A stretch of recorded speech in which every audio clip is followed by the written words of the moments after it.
please. Okay.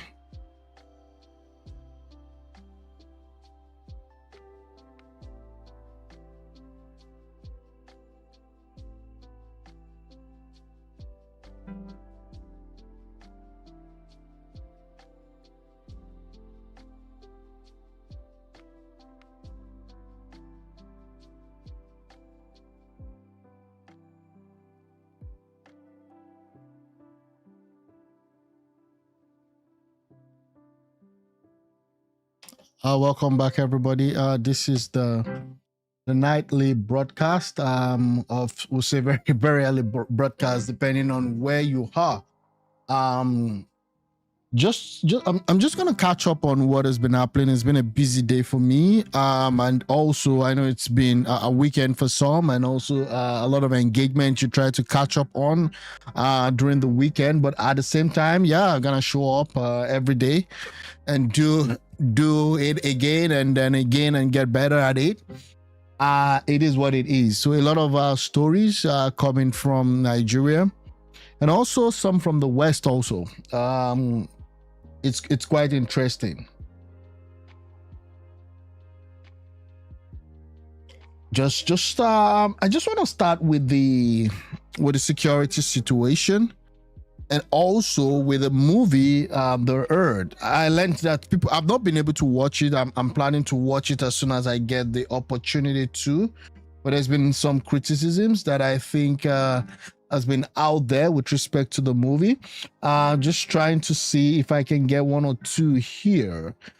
Let me see. The Herd movie. Now, this guy, we all know, he is a, he tries to critique everything.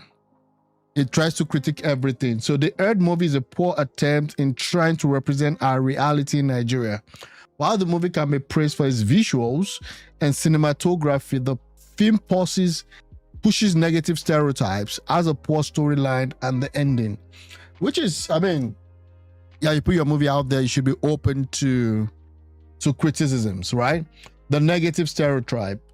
The movie portrays the Hausas as bandits and the Yorubas as accomplices, as those were the only language spoken by the criminals. This gives the impression that certain crime is based on ethnicity or region. I don't know what you think about that. I've not seen the movie. I think I would watch it and then I'll make up my mind. Again, this is just someone's opinion. That may not necessarily be true. That may not necessarily be correct.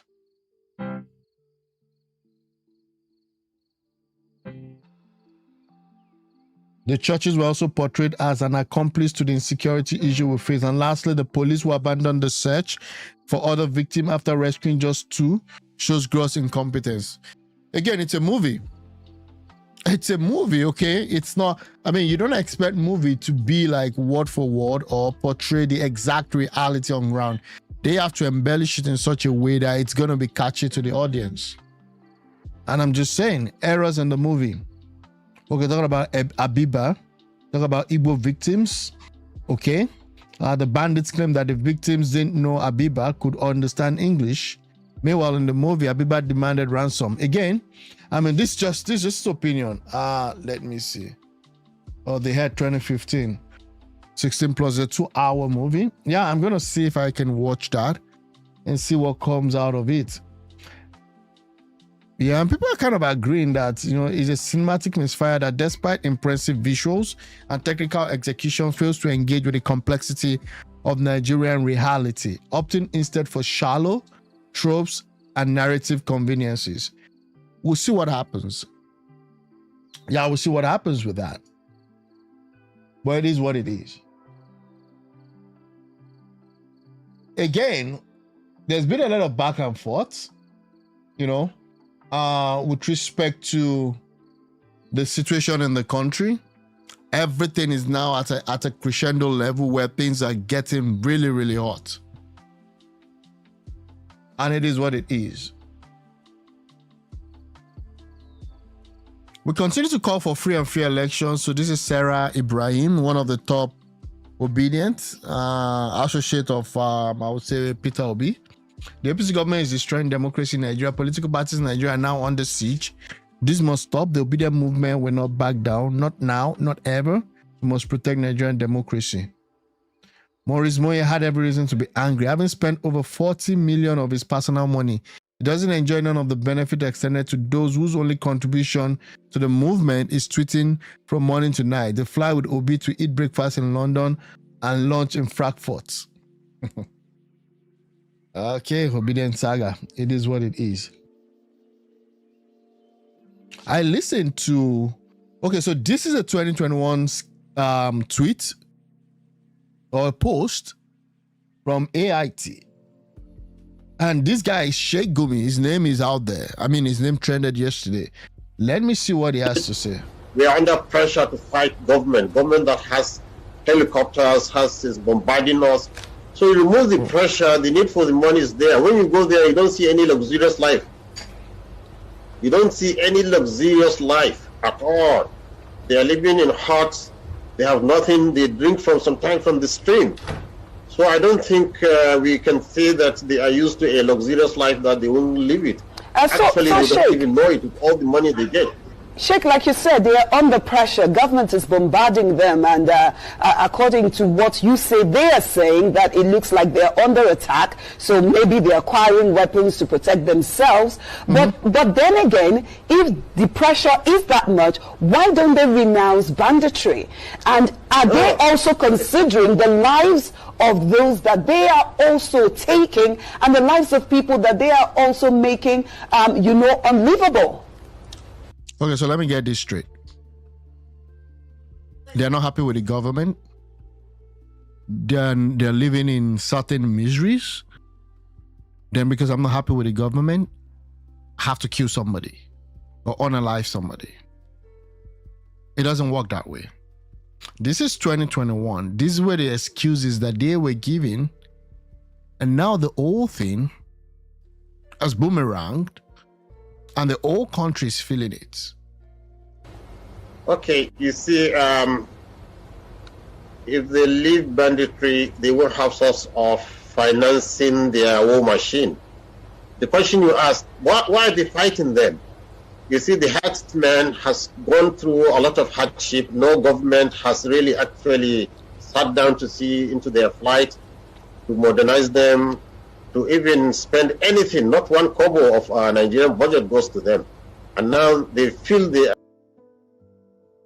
Well, this was in AIT Sheikh 2021 interview. I wish I can go and listen to the whole interview. This is the same guy that was saying that the Ed movie is biased. This is not right. This is just not right. What is it talking about? What's not right there? He is a terrorist, exactly. Call him who he is, right, and leave explanation. Call him who he is, right?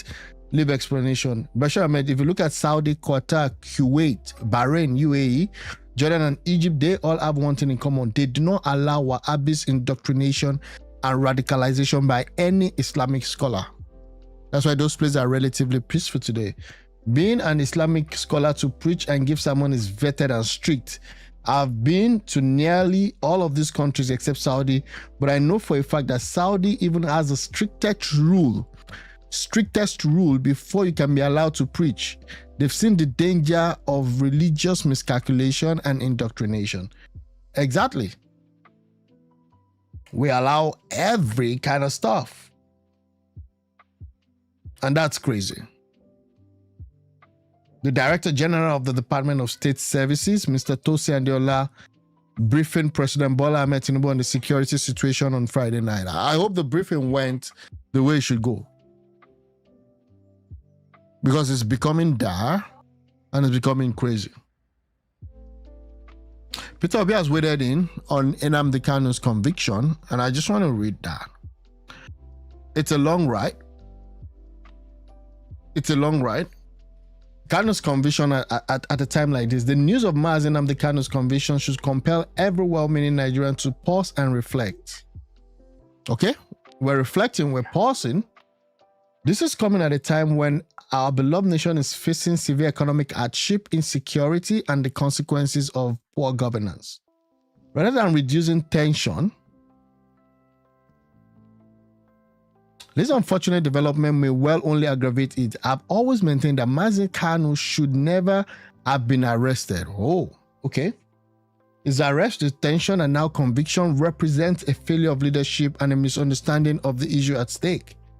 Okay, for years, I've consistently argued that dialogue, constructive engagement, and inclusive governance offer the path to lasting peace. Coercion becomes necessary only when reason has been exhausted. In this case, I submit that the reason was not only not exhausted, but was probably not explored at all, or not fully explored. The concerns Kanu raised were not unheard of. The issue for which he demanded solutions were not insoluble.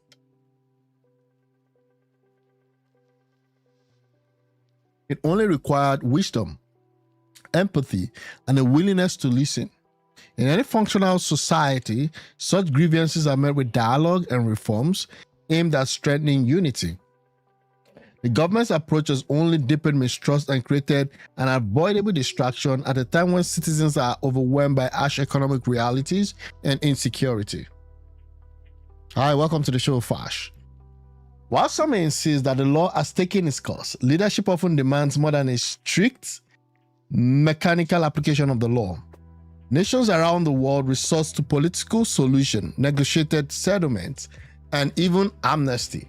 When legal processes alone cannot serve the broader interests of peace and stability, Nigeria is not an exception. So he's saying that nothing should have been done to Nnamdi Kanu. There's been a lot of school of thoughts, and I listened to one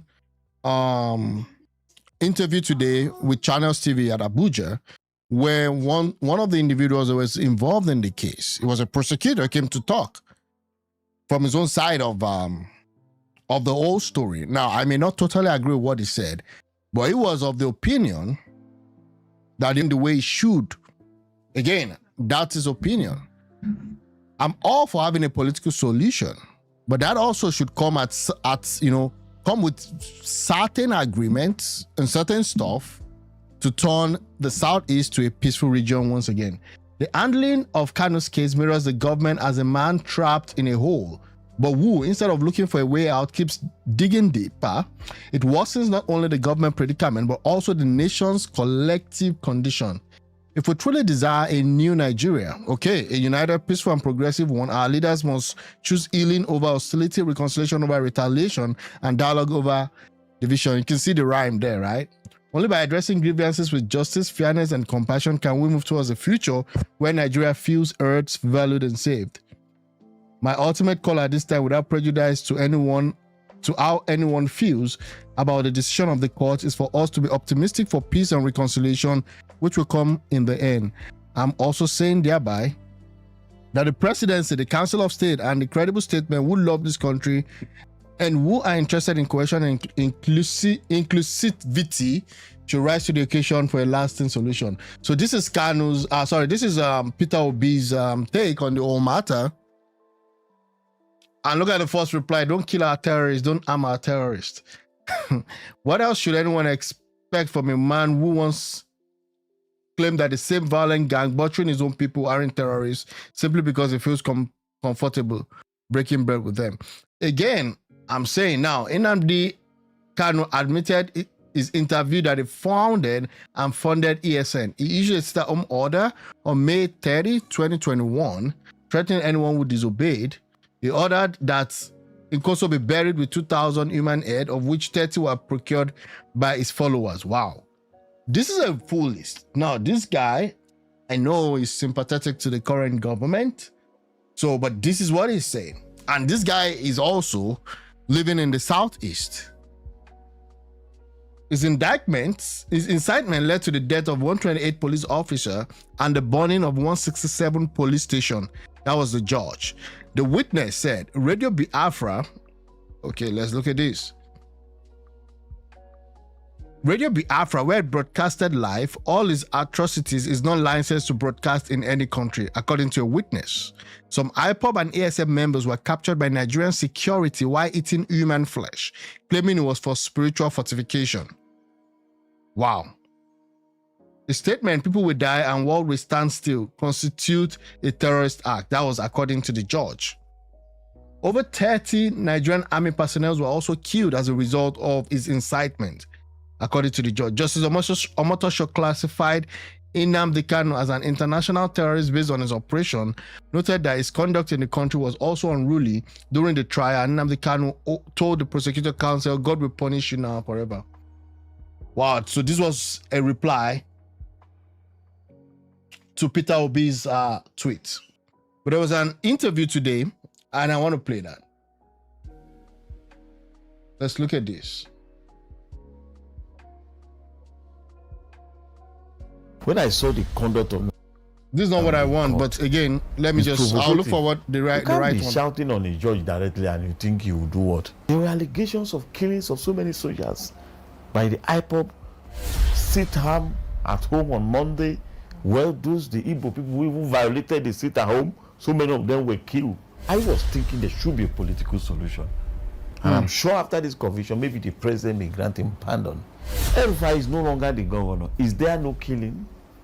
The idea of anyone trying to limit ADC to El-Rufai and Amishi, that era has gone. Okay. So this is going to go more into this thing. I want to actually listen to the real stuff. This morning we have two gentlemen joining us to talk about this. We have legal practitioner Professor Joshua Olopo. He joins us from our Abuja studios. You're welcome to the program. Thank you very much. Right. The pleasure is mine. Yes, and we also have Adebayo Ojo, former Attorney General of Oyo State. He joins us on the program as well. Thank you so much for joining us on the program. I'm glad to be here. So, what we ask everybody, your initial thoughts on this judgment and the eventual sentencing of Nnamdi Kanu. You know, we all knew the day was coming, but we didn't know, exactly what to expect. So what are your initial thoughts on it? Well, let me thank you for having me. But I need to set the record straight away that I participated in the prosecution. Yeah. We were led by our leader, Chief Solomon. So I was the one asking for him to be prosecuted. And also okay.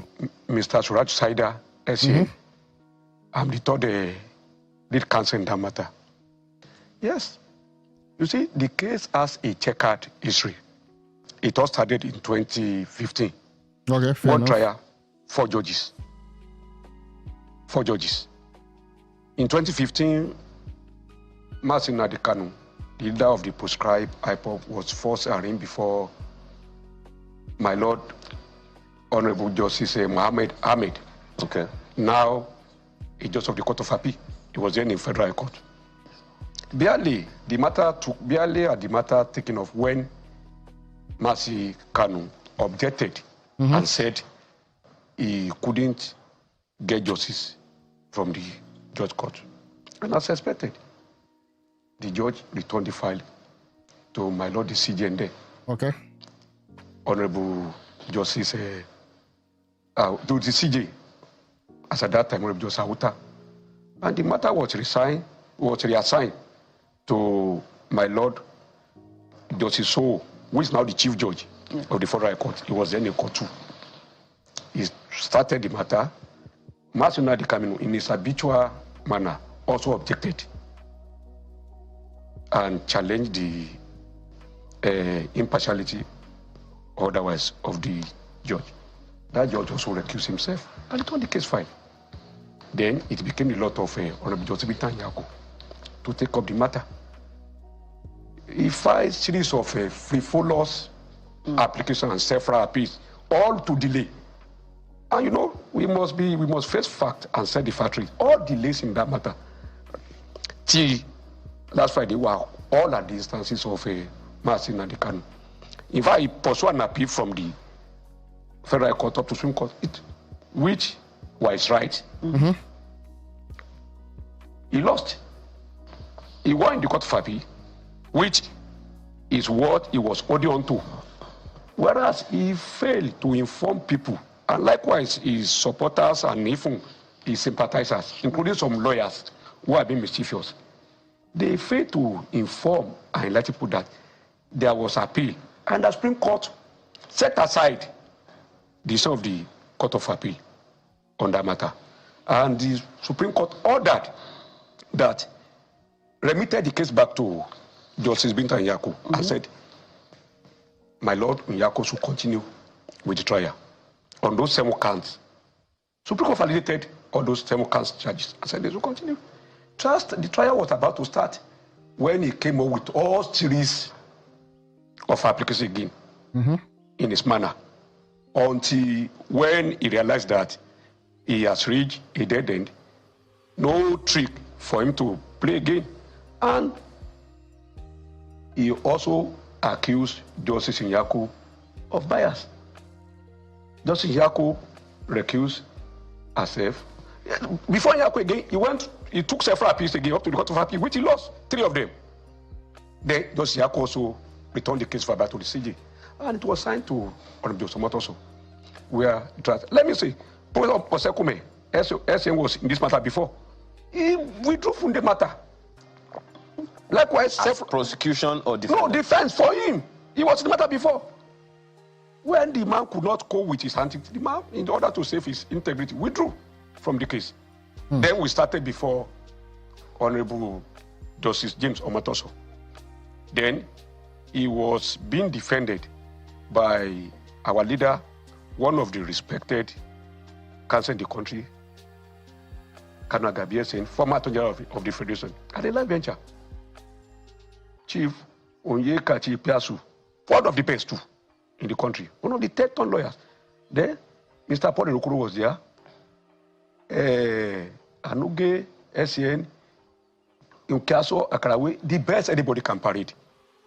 But unfortunately, and it's very important, which most people don't know, apparently with them, there are 4 gentlemen, who are gentlemen, in quote, lawyers too, who are also members of IPOB.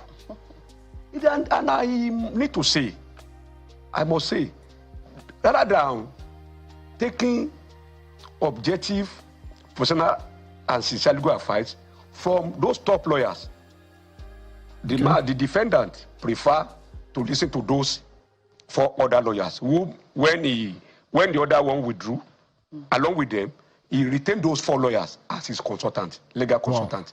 You see, in this country, there are lawyers. We know ourselves. And the lawyers know themselves. We also know the judges. And believe me, you see, and criminal prosecution and defense is just like a lesser person would be saying is sui generis, is also in a class of its own. If you are not an expert in criminal prosecution or criminal defense, better don't go there. Allow those who are well, fast, and trained. Right. And I think Mr. Kanu had the best of lawyers in the Kanu Agabi-led team, which he chose to send away. Yeah, I think also the issue with him defending himself was quite, to me, unfortunate. Because again, like it or not, okay, even if his belief is that Nigeria is not a justified country, and he doesn't believe in the originality of what Nigeria stands for, again, I mean, there are certain rules that we have to abide by no matter what.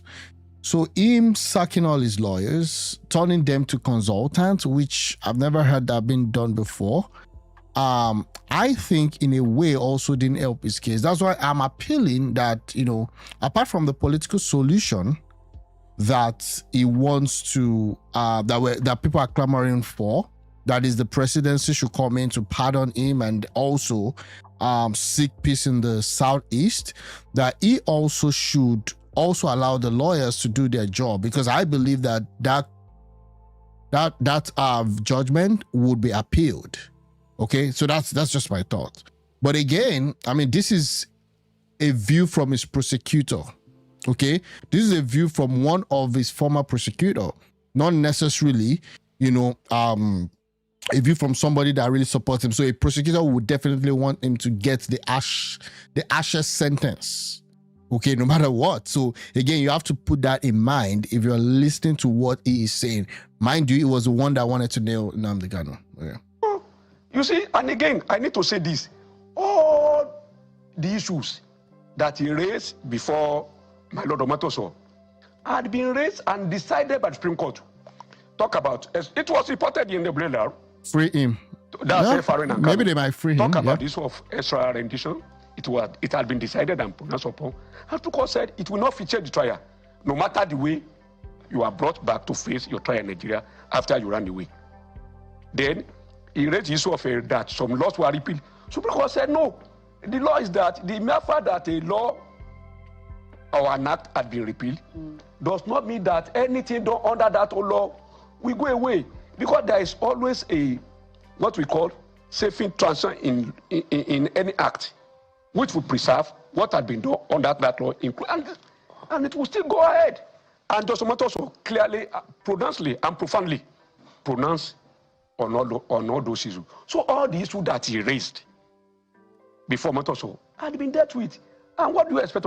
We just Omatoso now give a decision contrary to this of Supreme Court. That will be judicial actuality. So we call 5 witnesses, PW1, PW2. No, but again, if Justice Omatoso feels that this is the way the law has been written and based on his own interpretation, he should give a different law. I think he should still go a different verdict. Then he should still go ahead, because again, it's going to work his way up to the Supreme Court. And then possibly if the Supreme Court now says, oh, fine, Omatoso, you're wrong, our former decision stands, then I think that's how it works. So again, the fact that Supreme Court has made a judgment on something else, that doesn't mean that the Federal High Court justice or judge cannot still give, his decision based on what he thinks is right, based on the evidences provided to him. 3, 4, 5. Who tender evidences? SEFRA and who tender, apart from giving all evidences in the doc, also put before the court SEFRA exhibit, including video of his broadcast and interview. And he admitted when he was being interviewed that I made those broadcasts. Do you get my point? And through that broadcast, several lives were lost. And you know one thing, he took a gamble. No, as expected, he made a new case submission with the court overruled. The court overruled his case submission. Then he was called upon to make defense. Then he started his habitual manners of delay and what have you again. You get my point? So then he filed several motions, repeating same issues that had been tried and pronounced upon by the Supreme Court. The judge severally dismissed those issues. All that, and it is too elementary that in criminal trial you can't stay proceeding. Okay. Anyway, there are a whole lot of stuff that have happened as far as this matter is concerned, and what we are getting now is a lot of feedback here and there. Now you've just given us some background as to what happened from your own perspective. But let's also have a conversation with Prof in our Abuja studio. As you know, my colleague asked earlier, what are your initial thoughts about the entire proceeding? It took 10 years. There are those who are referencing the fact that the one that took place in the UK was done with in about a year. The one that took place in Finland was done with in about a year. But this one in Nigeria took 10 years. Damn. Does that imply anything crazy. in your own, from what you can see? Would you say justice has been served, or you think there are something? What are your thoughts? First and foremost, we must appreciate the fact that the judiciary have risen to the occasion. And even the prosecuting agency, look at the matter that the United Nations House that was bombed 2012, the trials have just resumed, trial within trial. You see, the delay within the criminal jurisprudence actually create the uproar at the conviction of Kanu. Because if, for instance, our prosecution, which they have done their work hard, the judge had been firm and determined the matter timelessly, the issue will not arise, especially like some person like now, you know about Kabiru Sokoto, some other persons, Sunday Igboho that agitated for dual republic and all those. Even in that judgment, my Lord Justice Omotosho acknowledged that Nnamdi Kanu was fighting for self-determination, which is his own constitutional right within the International Covenant of Peoples and Political Rights. We must appreciate that. That's what the court acknowledged. That even when he cited 1957 of Paul Enahoro, the court said that yes, that he's even getting to know about those particular situations. How about Macaulay was jailed because of his agitation for independence of Nigeria? So what I'm trying to say in essence is that there's nothing novel in this Nnamdi Kanu case. Okay. The only issue was the manner and the tactics employed by Kanu, which have actually generated a lot of sympathy, and law go beyond sympathy. Law is law, emotion is emotion. So first and foremost, we must commend my Lord Justice Omotosho for being firm, for being calm, emotional, intelligent, because if you look at what happened, especially during the judgment that was live televised, you know that I'm not surprised because I was part of Asai Dokubo in 2006, 2007, led by Festus Keyamo.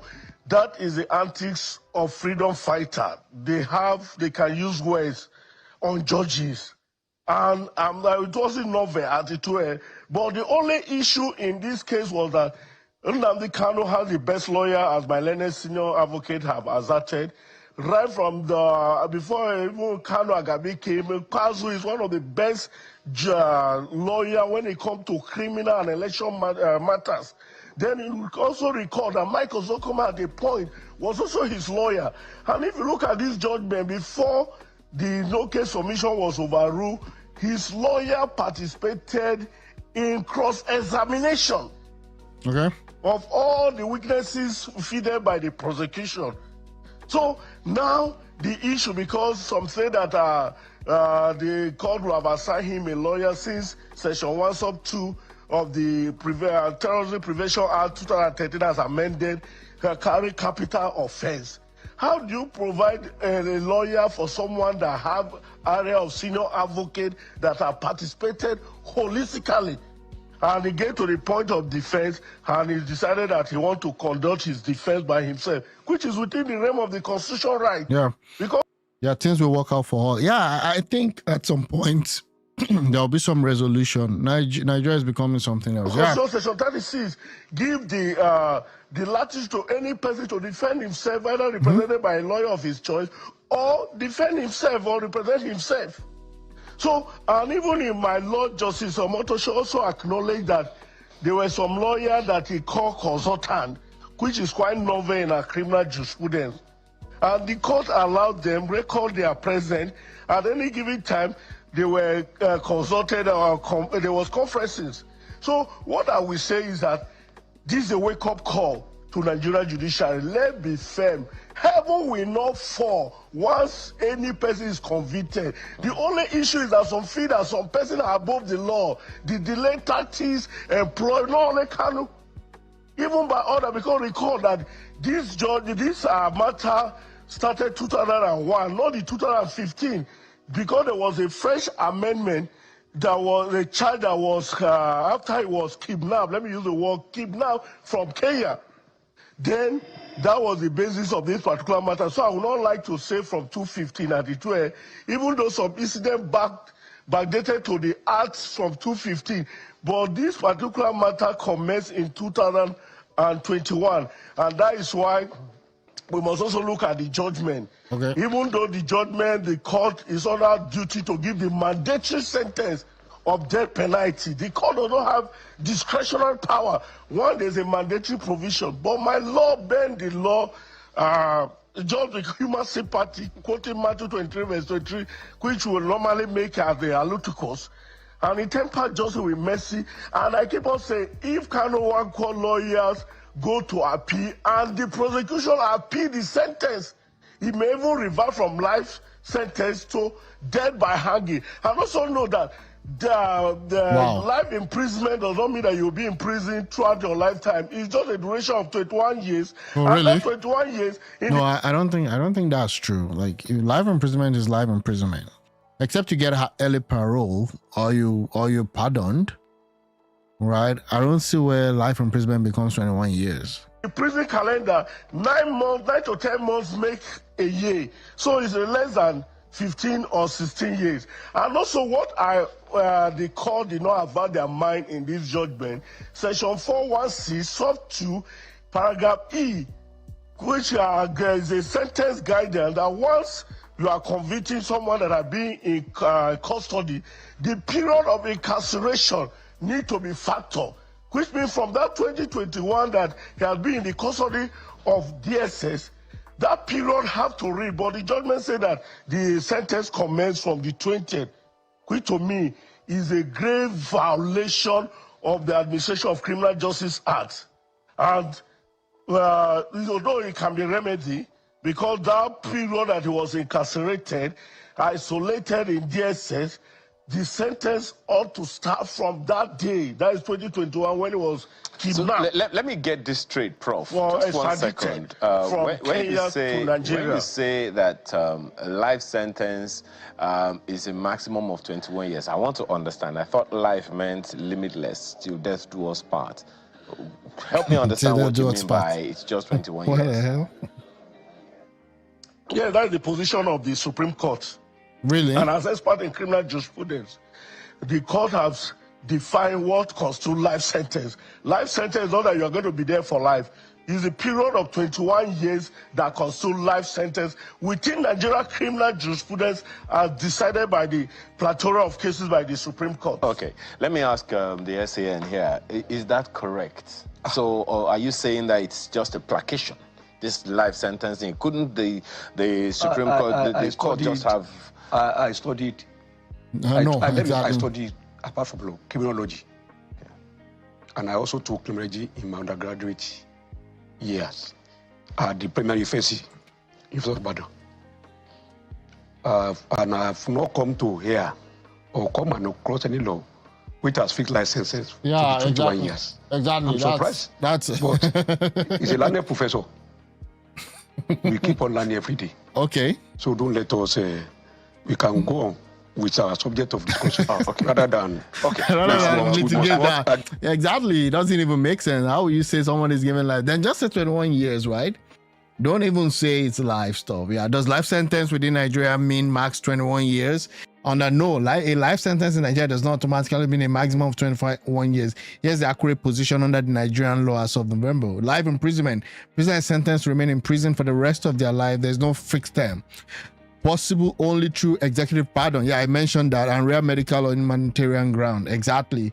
Terms of 21 years, 30 years, it is a fixed number of years. Prisoner becomes eligible for parole or remission after serving a portion, usually to third or less, depending on the state. That's if there's a fixed number. So if they give him like a 30 years and he served to third, then he can actually go for parole. So if they give him 30 years and he served 20, then you can start going for parole. Yeah, normal remission and parole are prayers if it's a termed stuff. So again, I don't know where he got his own stuff. But it is what it is. Let me just continue. Yeah. Give our law here, okay, on TV. Okay, now, Prof, let me come back to you very quickly. There are those who are referencing the substance of the issue, the political agitation, and the because it would seem like to a good number of people, it's an open and shut case. I mean, it's pretty much straightforward. There are those who are referencing, on the one hand, the right, which you also referenced, to self-agitation, the political agitations there. There are those who are saying that the issues of the Civil War have not really been resolved.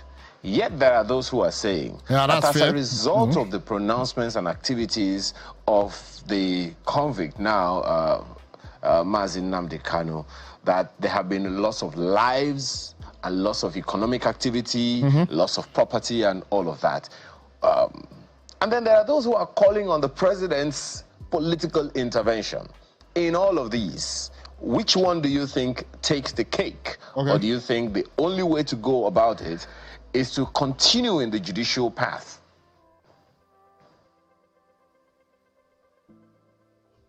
The Supreme Court, even in a side document that I participated with Festus Keyamo, the current Minister of Aviation, denying Asari Dokubo Bay that one, national security is an issue, that individual right is on hold. So what I'm trying to say in essence is that court is court. Political question cannot be determined by court. It's at this time that I call on the political thought and the leaders of the Indigbo to arise above sentiment and employ the president to invoke section 175 of the Constitution, because without conviction, they can't be pardoned. Yeah, that's true. Even the judgment of Justice Sokoto is even in favor of Nnamdi Kanu. Yeah, people are saying that Tinubu should intervene. Now, there are two ways, actually, that Tinubu could have intervened even before the judgment. So the federal government could come and say, you know what, despite all the evidences that we've gathered, we're no longer interested in pursuing this case. That has happened over and over again, where they just decide not to go along with the case. They change their mind as the executive, because the prosecutor and all that, work for the executive in a way. Now, that's one. Then the second is, now the judgment has been given, the president can commute the sentence. That means he's still seen as guilty, but he's not going to serve any term in jail. The president can give a full pardon, which means that, you know what, go and say no more. All of the guilt is gone. There is no issue. The president can also do that. So again, even also going to the appeal, also the executive can actually say, you know what, we're no longer interested in pursuing this case. So there are still opportunity, but again, in terms of pardon, which I think the best option is a full pardon. Okay, for Nnamdi Kanu, that's the best option for him, is a full pardon. The president he has to be guilty, okay, before granted a full pardon. And I know there are also some other preemptive pardon, like blank pardon and all that. I don't think that is actually being practiced in Nigeria, but that's just the little that I know. I'm not a legal expert, so I might not have conveyed exactly what it is, but that's it. And I dare say that the deputy speaker, Ben Kanu, and all those that feed that Igbo's party, that is Ebonyi now, that is in APC, Enugu has come to APC, Imo is in APC. If actually they are in APC for the good of the people, they should be able to sit the president down and say, yes, the sit-at-home order which violate the constitutional right of even the citizens of the Igbo, especially those that dwell in the southeast. Now the court has pronounced on it. A lot of people that are agitated on this judgment does not reside in southeast with all sense of responsibility. They are in Lagos, where they have a lot of freedom of expression. They don't know what people go through, how people suffer. Do you know, apart from Ahmed Gulag that died during the sit-home period of Monday, Justice Stanley Naji also was killed. So now the issue of self-determination and terrorism, how does it arrive? When you incite people, or your message go ahead and record that there's Eastern Security Network which carry arms of the iPod, and record that iPod have been proscribed since 2017. There's no settlement about law. There's no settlement when it comes to law. Even like that, we're talking about whether, look, the problem of Nigeria is that we're not serious. As a people, since 2013, I did my master thesis on Boko Haram, threat to national security and right to life. But we were playing with Boko Haram till have a lot of franchise. In that same 2013, I did a comprehensive work on terrorism, kidnapping, and cybercrime in Nigeria. Wow. Based on the invitation of the Benue Judiciary for me to present a paper on cybercrime. I can say. And again, that is what we're facing right now with respect to Boko Haram and all the splinter, the ISWAP or ISWAP. There's also Ansaru, there's the Boko Haram, and all of this stuff.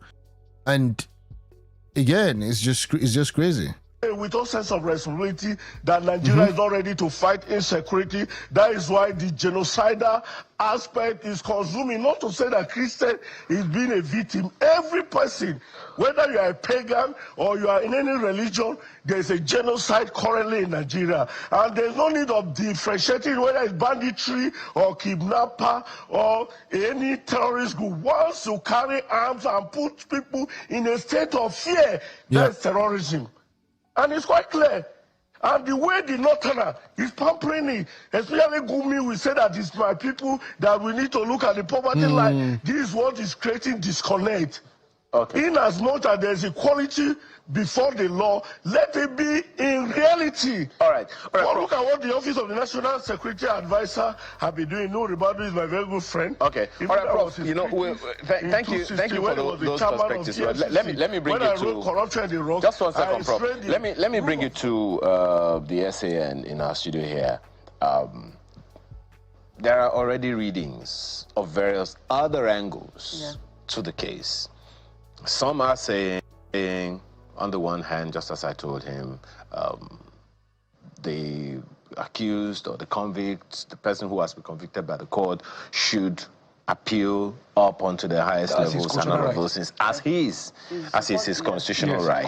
Then there are those who are saying, well, we haven't really addressed even though his methodology was faulty, the substance of what the issue was about hasn't really been discussed among the different stakeholders. There are those who are reading political permutations to it and all those things, and now calling for the president's intervention. What are your thoughts on that? And what will the implication of any of that be on judicial? Let me first say this. Nnamdi Kanu is a very lucky man. You know, under the law, which he underwent that trial, once he's found to be guilty and convicted, the judge has told the treasurer it will be their penalty. It is their penalty. Up to now, I'm confused as to what way in the minds of the judge to temper justice with mercy. Guy. It's not that straightforward, bro. You have to read the room. Again, I know that judges and justices are not expected to read the room. Just give your judgment. But again, public opinion, I'll tell you, always also weighs in when they're making their final decision. I mean, giving him the death penalty, bro. How now? When even the ones bombing were given like 20 years, 15 years. And there's even the complaint that his sentencing was very harsh. And I even asked, I asked my AI consultant, I said, okay, what do you think? He said, well, it's harsh, given what has happened and given those that have been convicted and given jail sentences. Because for some offenses, a judge has no discretion once a defendant has been adjudged guilty. So it is their penalty, not life imprisonment. So the judge was very fair to him. And if he chooses to appeal now, the prosecutor too has the right to cross appeal on that issue of sentencing. And believe me, once it's appealed free, Supreme Court will now impose the appropriate penalty. Yeah. Yes, that's one thing. Okay, you are talking about the substance of his agitation. Believe me, your own right stop where my start. You must not exercise your own right to the detriment of my own right. Look, many lives were lost. Look, where did the Igbos, the people of the Southeast, where did they sit down and met and say, we appointed you, Nnamdi Kanu, to do this for us? No, he's only playing, insulting the intelligence of most people, exploiting the gullibles. No, so again, I mean, there's no need for them to sit down and appoint him. There are times that leaders, like if you're oratory and you rise and people follow you. Okay, so again, there may have not been a situation or an election where it was told that it needs to represent the people. It's just that the reality of what happened, right, through his activism, through him being outspoken, through him rallying around people, they just chose him as the default leaders. So that's why when since the judgment came out, most people in the Southeast, I'll say most, are saying that they should free him. And maybe some people also not in the Southeast, but are also, of that same tribe. So again, you don't need to say, you have to win an election. There are people, like for example, Martin Luther King Jr. I mean, it wasn't as if he was holding an elective position or was a politician. Just wanted to put that there. And railroad them into senseless, believe me. Did he command any military or any what do they call it? What? Look, when the late Ojukwu embarked on civil war, the late Ojukwu was a member of the military, trained even in England. Look at my point. You see, he has some command then under him, and despite that, what happened? What was the end of his agitation? It failed. Again, I'm not saying that you need an Ojukwu, okay? Now, in this agitation stuff, you know, there have been people even in the UK when they did this Britain exit, Brexit. Okay, they had to convince people, the politicians and all that. Again, I'm also still looking for the pathway for this agitation to actually become something that works. Number one, someone commented that, you know what, the politicians in the Southeast and the elites really are not working to Nnamdi Kanu's favor, that they're not really moving stuff. It was just until recently that you started seeing all this movement all around trying to actually cut a deal for Nnamdi Kanu. So that's one thing. But again, that doesn't mean that he has to be a general for him to lead, you know, the people to their own self-determination. Just saying. But look, when this man embarked on this senseless agitation, many lives were lost. It was like him committing genocide against the people of the Southeast.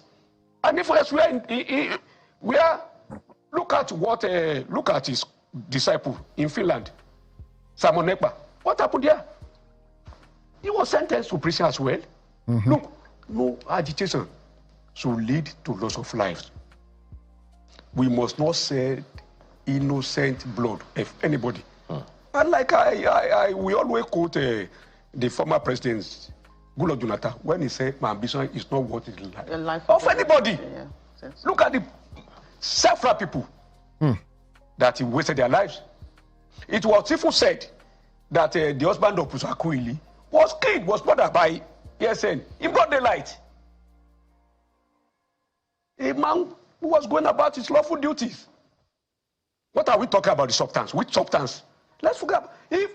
If you have, we all have representatives in the Senate, we have in the National Assembly. If too late, let them take it up there, like Dr. Sokoto or rightly advising. Not that we now be incite people to kill others, to kill security agencies, to keep people, ask people not to go out. To me, it is meaningless. And I don't know why, how he was able to hypnotize some of his followers and people who agree with him. Until today, some are still supporting. So again, I think there is something more deep, you know, than just him hypnotizing people. There is the agitation. I mean, there is also the feeling that the region has not been treated fairly in the Nigerian equation. And this is what I will say to it, that, you know what, there must be a path. There must be a way you channel all these things to be able to accomplish your goal. Right now, I think that most people want out of Nigeria. I mean, from the Southeast, they want out of Nigeria. The politicians are not really ready to follow that. Why? Because possibly they are benefiting, you know, from the current Nigerian structure. So again, there are deeper stuffs that has happened over the years, and I'm not going to go into that now. So senseless to me. It is senseless, believe me. Let's forget about the substance. It's senseless. No. Yeah, well, most people won't agree with you, but again, but, you know, there are some of his supporters, you know, from the Southeast that seem to believe that he did not really commit any real crime. That real crime in quotes, because I mean, he didn't do any action himself, but I would think that it's conspiracy. Conspiracy? It's conspiracy too, because he's the one that called. He didn't commit the act himself, but he called for action for those acts to be committed. No, under terrorism, under the Terrorism Act. Was this the one that killed people? Incitement alone. Politicians, by enemies. Yep. That act is comprehensive. Even economic sabotage. They sit at home. Yes, I agree with you. Look at Simon Ekpa now. Yes. Simon Ekpa did the full step here. Right. He was in Finland and he was making broadcasts. And he's facing the music now. Yes. Well, we are certainly out of time. So what's the way forward? I mean, I don't know, bro. I don't know, and I wouldn't advise as an expert on this issue, because I think there are different levels of agitation, things that have happened in the past, things that has happened now, and all of those. yeah, of course, the politicians are doing more harm than good when it comes to, lives and security of the nation. So at last, I think Sheikh Gumi has spoken. Okay, why don't you talk about Boko Haram? Why don't you talk about the IPOB? They don't want peace. Those people don't want peace. So we talk with somebody who wants to lay his arms and wait. in front of the social media. Whenever you hear Gumi, then I have a barrage of missiles coming at me. All because of mispresentation. People are saying, okay, why don't you talk about Boko Haram? Why don't you talk about the IPOB? They don't want peace. Those people don't want peace. So we talk with somebody who wants to lay his arms and rehabilitate it into being a human being. So this is, in short, what I've been doing and why I'm labeled with all the names you hear. You scholars. Wow. I know you understand, and pardon me for that. To give an example, myself, in a very notorious area that is between Abuja and Kaduna, because that is where they kidnap the rich people. We gathered them, spoke to them, and I promised them one thing. I will build a school for you, and you will be the one that will build the school. We have seen how America now is threatening Venezuela for different reasons, for economic reasons we know all. So the reason that there is a genocide in Nigeria is just an excuse. They just want that excuse. Lack of education, unemployment. So when I understand that our herdsmen are suffering from these two, you can imagine now, if we select maybe 10 people here, keep them with the cows alone, there's no communication with the outside world of the civilization. Come back in 1 year and see how these 10 representatives will be.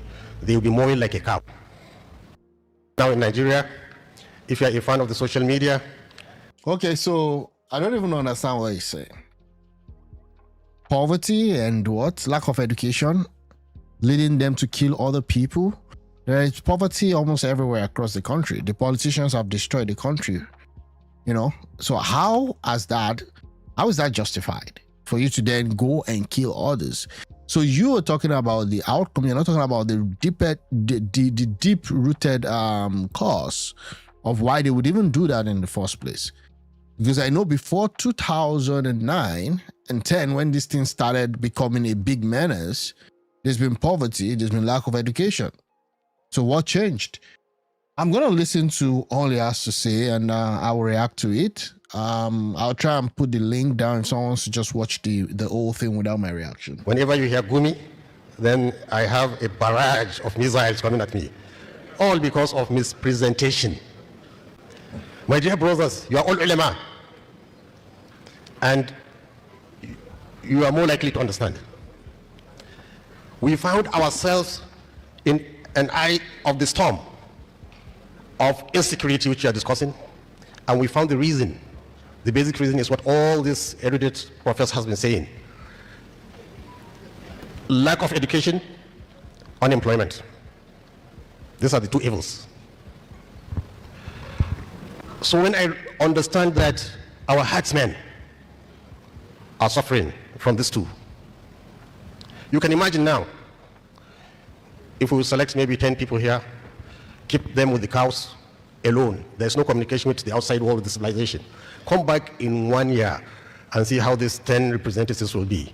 They will be mowing like a cow. If you don't give man education, he'll be an animal. So I said, the best way to combat insecurity is to go and see the source of the insecurity. In trying to go there and establish contact with them and open channels for them to get educated, then it became a problem. Why is Dr. Gumi? He knows where they are. When I go with the police. I don't go alone. I go with the government. It's not a one-man's mission. I carry everybody along, invited by state governors. Please come and speak to these people. Exactly. So what's this man talking about? People remain under marginalization. Exactly. So those are the deep-rooted reasons that I spoke about. How Emmanuel, I don't even know who is interviewing this terrorist sheikh, a man that has been banned by nearly all Arab nations. It's a shame to our country. I fully agree with you. I mean, this guy can't step into Saudi. Okay, they don't even want to have anything to do with this guy. They don't want to have anything to do with someone that supports terrorism. Okay, and again, he's coming out to say, you know what, you have to negotiate. You don't negotiate with someone killing someone. And this is what we have been doing. So to give an example, myself, in a very notorious area that is between Abuja and Kaduna, because that is where they kidnap the rich people. We gathered them, spoke to them, and I promised them one thing: I will build a school for you, and you will be the one that will build the school. So we got a place in the grazing area. We built a school for them. Now, if you go to that place, Janjala, there are more than 2,000 herdsmen with their women and children learning, becoming human beings. This is what I want government and non-governmental organizations to take the bull by their hands. I once met a president, a former president. I told him, I heard on the YouTube, the richest man in Nigeria or in Africa saying, you made them billionaires. Billionaires not in naira, but in dollars. And the whole crowd was clapping and hailing. So when I met this former head of state, I said, look, we have billionaires you've met. Why didn't you talk to them? Let them assist us in building schools all over our forests. He said, I will try. I said, sir, it's more than trying. If we want to save this nation, we have to educate. We can't expect the government to do it. But since we have rich men, and rich men from that area, if we talk to them as ulema, you know how rich men, when you go to their doors, they think you're coming to beg for your own self. He said, I will try. And I think he's still trying. We don't get cooperation, neither from government, neither from the political influencers, neither from the rich men. So these people are left there forced into being criminals because of lack of education and lack of employment. How do they have lack of employment? It is because for a long time their cattle was rustled and everybody was it's just a news in the newspaper. I used to be in Lagos. Who was rushing it? Shegumi is so shameless. Why did he run? These are the people who are supposed to be prosecuted. Exactly. I mean, he should be. He should be. Like, because your cattle is rustled, then you're going to villages to kill people. I don't even understand the equivalence between that and human life. You don't have any right to take another person's life. It's as simple as that. In 1982 to 85, and with Nigerian Airways, I fly from Kaduna to Lagos. Before, in the 80s, when you take off, you will see white patches where you see cattle rearing. But today, from Sokoto to Kaduna to Lagos, you will not see one single patch. All cattle, we are most rustled. They don't have occupation. They don't have education. By who? By who? I don't know what he's talking about. The world is changing. There were a lot of things that you see years ago that now you don't see anymore. It's just the way life is. Okay? That is not an excuse for a group of people who have determined to invade the whole country as far as going north central, moving towards the south, to cause mayhem and havoc. So they are forced into this. How do you know they are forced? Because when you go into them and ask them, do you want peace? They will say, yes, we are tired, we want peace. So people are saying, okay, why don't you talk about Boko Haram? Why don't you talk about the IPOB? They don't want peace. Those people don't want peace. So we talk with somebody who wants to lay his arms and rehabilitate it into being a human being. So this is, in short, what I've been doing and why I'm labeled with all the names you hear. You scholars, I know you understand, and pardon me for that. Our relationship with the Southwest has been old. I think it's high time this congregation and the Northern congregation will unite and form a powerful political bloc.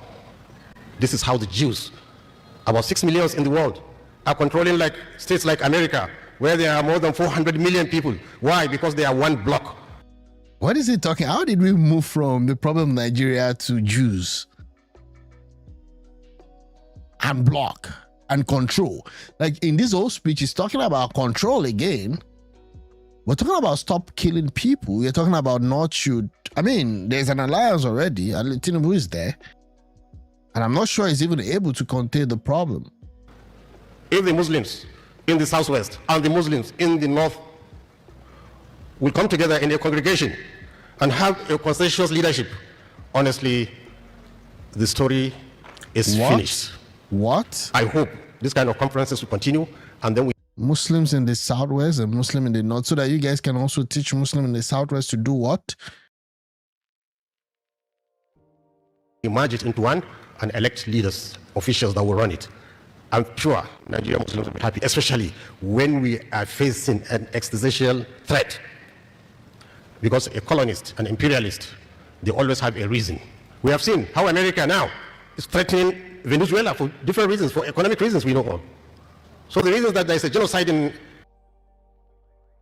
Sorry that I'm pausing the video. I just don't understand. This guy has no serious understanding of geopolitical affairs and is just citing stuff based on that. Why is the United States threatening Venezuela? It's not because of their oil. You need to go to the cities in the United States and see people behaving like zombies because of the drug epidemic in the United States. And a lot of these drug cartels operate via Venezuela. They move through Mexico and they kill people in the United States. Almost 100,000 people are dead in the United States every year just based on drug overdose. So that's why Trump is going after Venezuela.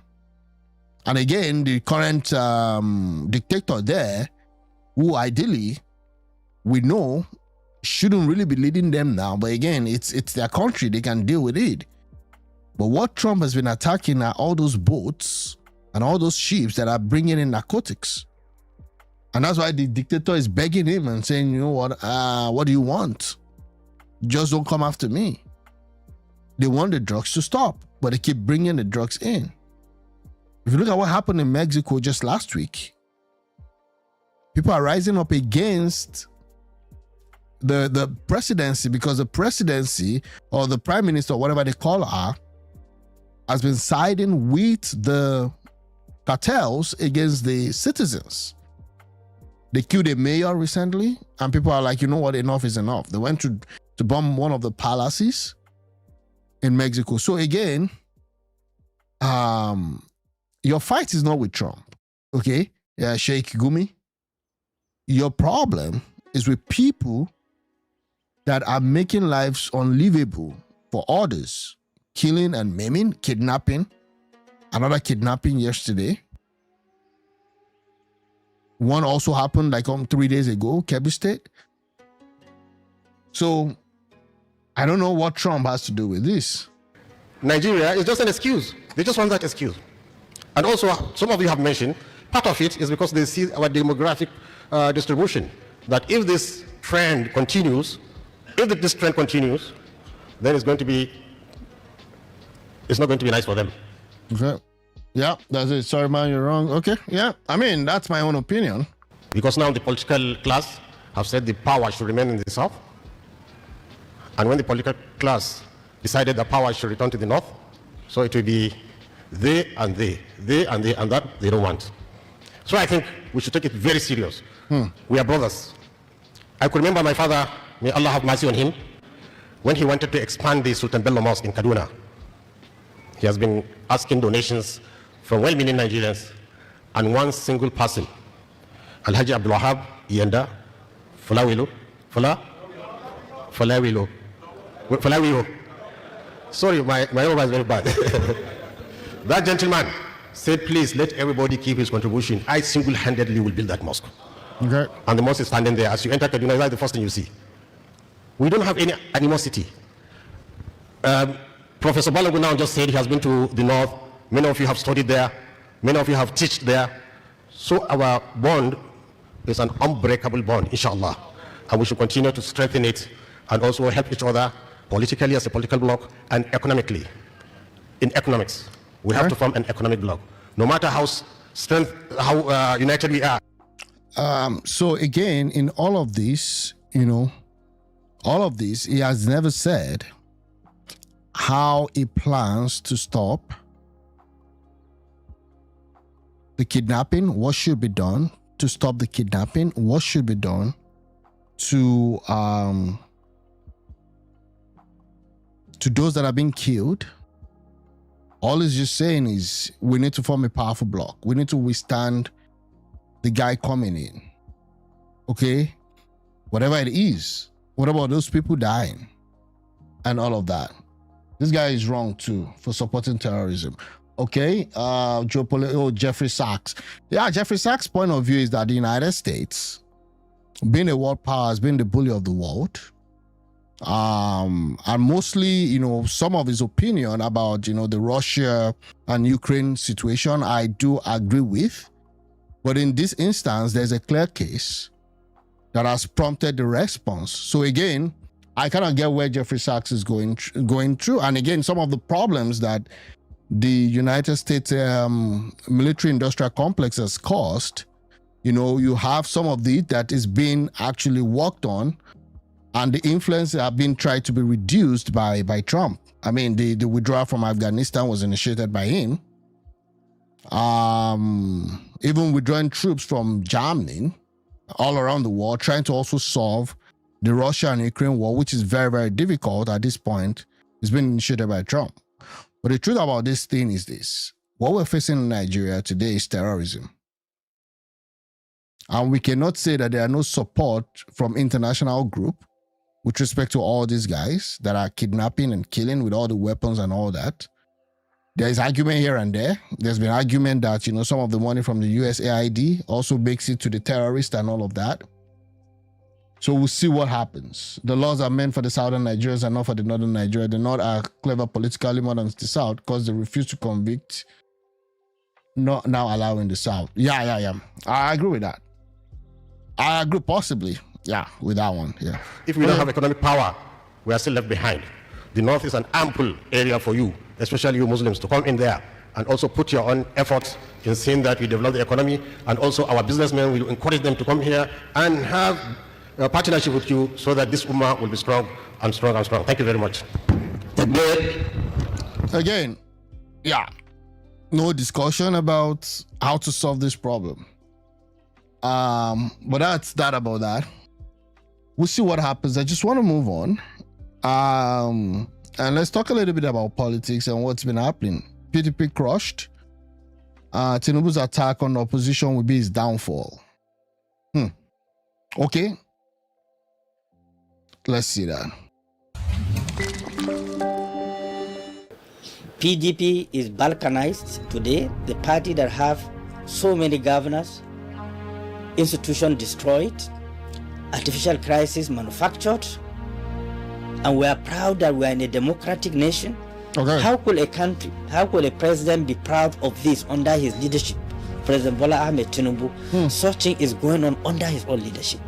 This culminates into the situation that led to the reaction of the President of America, Donald Trump. People are being killed like ants. The answer is yes. Cut across anything, either religion or ethnics. It's a massacre everywhere going on. We are heading towards a very dangerous zone. Very dangerous indeed. We must tread very cautiously, very carefully. We don't want to trigger anything that we cannot stand for, that we cannot protect. Okay, let's listen to this. All right, welcome to Niger Unfiltered. And our guest on today's edition of the program is Alhaji Shehu Gaban, who is the national chairman of the Social Democratic Party, SDP. All right, SDP has been in the news after its success at the elections, but somehow a little bit not on the good side. What's happening in the opposition Social Democratic Party? But I think it's a general cancer that is ravaging the entire political institutions in Nigeria. Very sad indeed. After years of restoration of democracy from 1999, for some of us that participated in the restoration of democracy, I was SA to lead Abubakar Rimi when the struggle started from G7, G18 to G34. We know what we went through.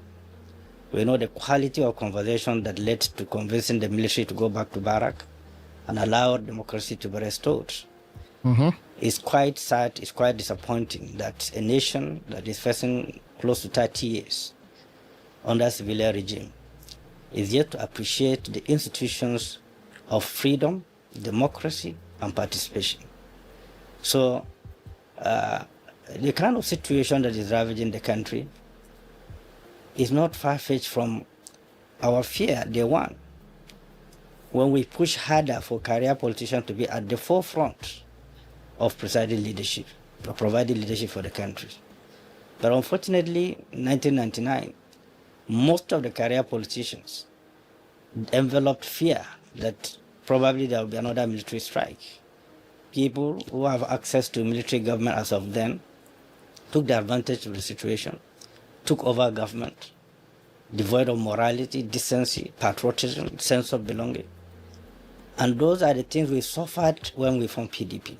Okay. The first pioneer of PDP, Chief Solomon Lal, a tall figure, that order, was unceremoniously removed. Up to today, PDP have not had quality, stable leadership. Not to talk of some of us who left PDP when we discovered that the value, the essence, the fundamentals of PDP have been eroded. We decided to find another platform and develop it and make it a national platform. For that reason, we decided to join SDP after a lot of opinion polls that was conducted. And it was clear that we can be able to rejiggle the party and make it a national platform. Happily enough, we are lucky to have done that. And I'm so happy and grateful to God under my tenure. We won Senate seats, House of Reps, State Assembly, local government councillorship, which have never happened before with the numbers. And we built a very strong institution, participatory institution. And we contributed enormously to the stability of democracy. We add value to the government. We offer constructive advice that is not hostile to the government. We always say that we cannot pull down the roof, we will not participate in pulling down the roof because we will not know who will be a victim. So, it started gradually and it's going. Some of us that are career politicians, we have seen the signs from distance that this hurricane of destructing political institutions will be all over. It will ravage everywhere. Unfortunately, they have not picked the lesson of PDP. How PDP were too rascally, were too sagacious, with pompousness, that they will rule for 60 years. That lead to the impunity. Yeah. That lead to the loss of election after 16 years in office. The same thing is happening. They are feeling that they are above board. They have monopoly of knowledge and wisdom. They don't care about what people say. So they don't worry about people's opinion. That will not stop us from offering progressive advice on how to move the country forward. And of course, it's not far-fetched from the situation that we are in the SDP. At a point, we are the only position voice, that always draw the attention of government. In fact, the very day the subsidy was removed 100%, we voiced out that it would lead to catastrophe. It would lead to economic recession. Because there was no survey that suggests if you remove subsidy 100%, the life of Nigerians will improve in any way or manner. There was none. Okay. Subsequent regime that removed subsidy, removed it bit by bit. Because they studied what the country goes through after removing certain percentage. It appears that perhaps the advisors of the current president told him that, look, take it 100%. There was no consideration of the purchasing power of Nigerians. There's no. Yeah, I think subsidy removal was brutal. But again, we got to a point where we were borrowing to pay subsidy. There was high level of recklessness among the politicians, those at the top and all that. And I feel that, again, I've said it that there was a brutal reality. People were going to suffer either way. You remove it, you don't remove it. Now you're saying that they should have faced the removal of subsidy, which is good, okay, if you want to do it that way. If you can guarantee that what you're going to be paying, okay, is if what you're going to be paying is only what you're going to be paying for subsidy or fuel consumed. That was not the reality, because there was already a messed up corruption system that was already in vogue. So again, if you just say, okay, let's stop subsidy 50%, those guys that were stealing, let's say, 100 billion naira, by the time you actually stop subsidy by 50%, they're going to just increase how much they're stealing. That's my own thoughts. No consideration that it will affect our market to the community level. More so, you are coming for a period where our currency was redesigned, breach of contract between a client and a bank. People cannot get access to their money. People sleep at the ATM centers trying to get. The wealthy and successful Nigeria is not in the interest of US. Please stop fueling internal division. North versus South. China has done more investing in Nigeria more than the whole Western world on 200 years. Okay. 1,000, 2,000. It was a horrific situation Nigeria have gone through. Given all this background, a government that have think tankers or strong kitchen cabinet would have advised that the timing is wrong. Because the former president in the budget estimated a period to which the subsidy should stop. But the president have the power, to submit a supplementary budget I agree with that. Fund I mean, Buhari did that. The subsidy to a certain level, meanwhile studying how to take away the subsidy, whether it will help the country or it will not help the country. So perhaps our progressive advice to the government became offensive to the government. They didn't find it easy or friendly. Despite coming from our heart, genuinely, the country belongs to all of us. We owe it a duty to advise the government. This is not for them to take it, it's not for them to send it to the dustbin. So along the line, there's this struggle for coalition here, nor there. The coalition are also sort of desperate to get a platform. Of course, their fundamental priority is not really the SDP, because they believe that our national secretary have issues regarding the Mambila project that is under investigation. So they have this conviction that if they took SDP, eventually the government will use that opportunity to use him to create problems in the party.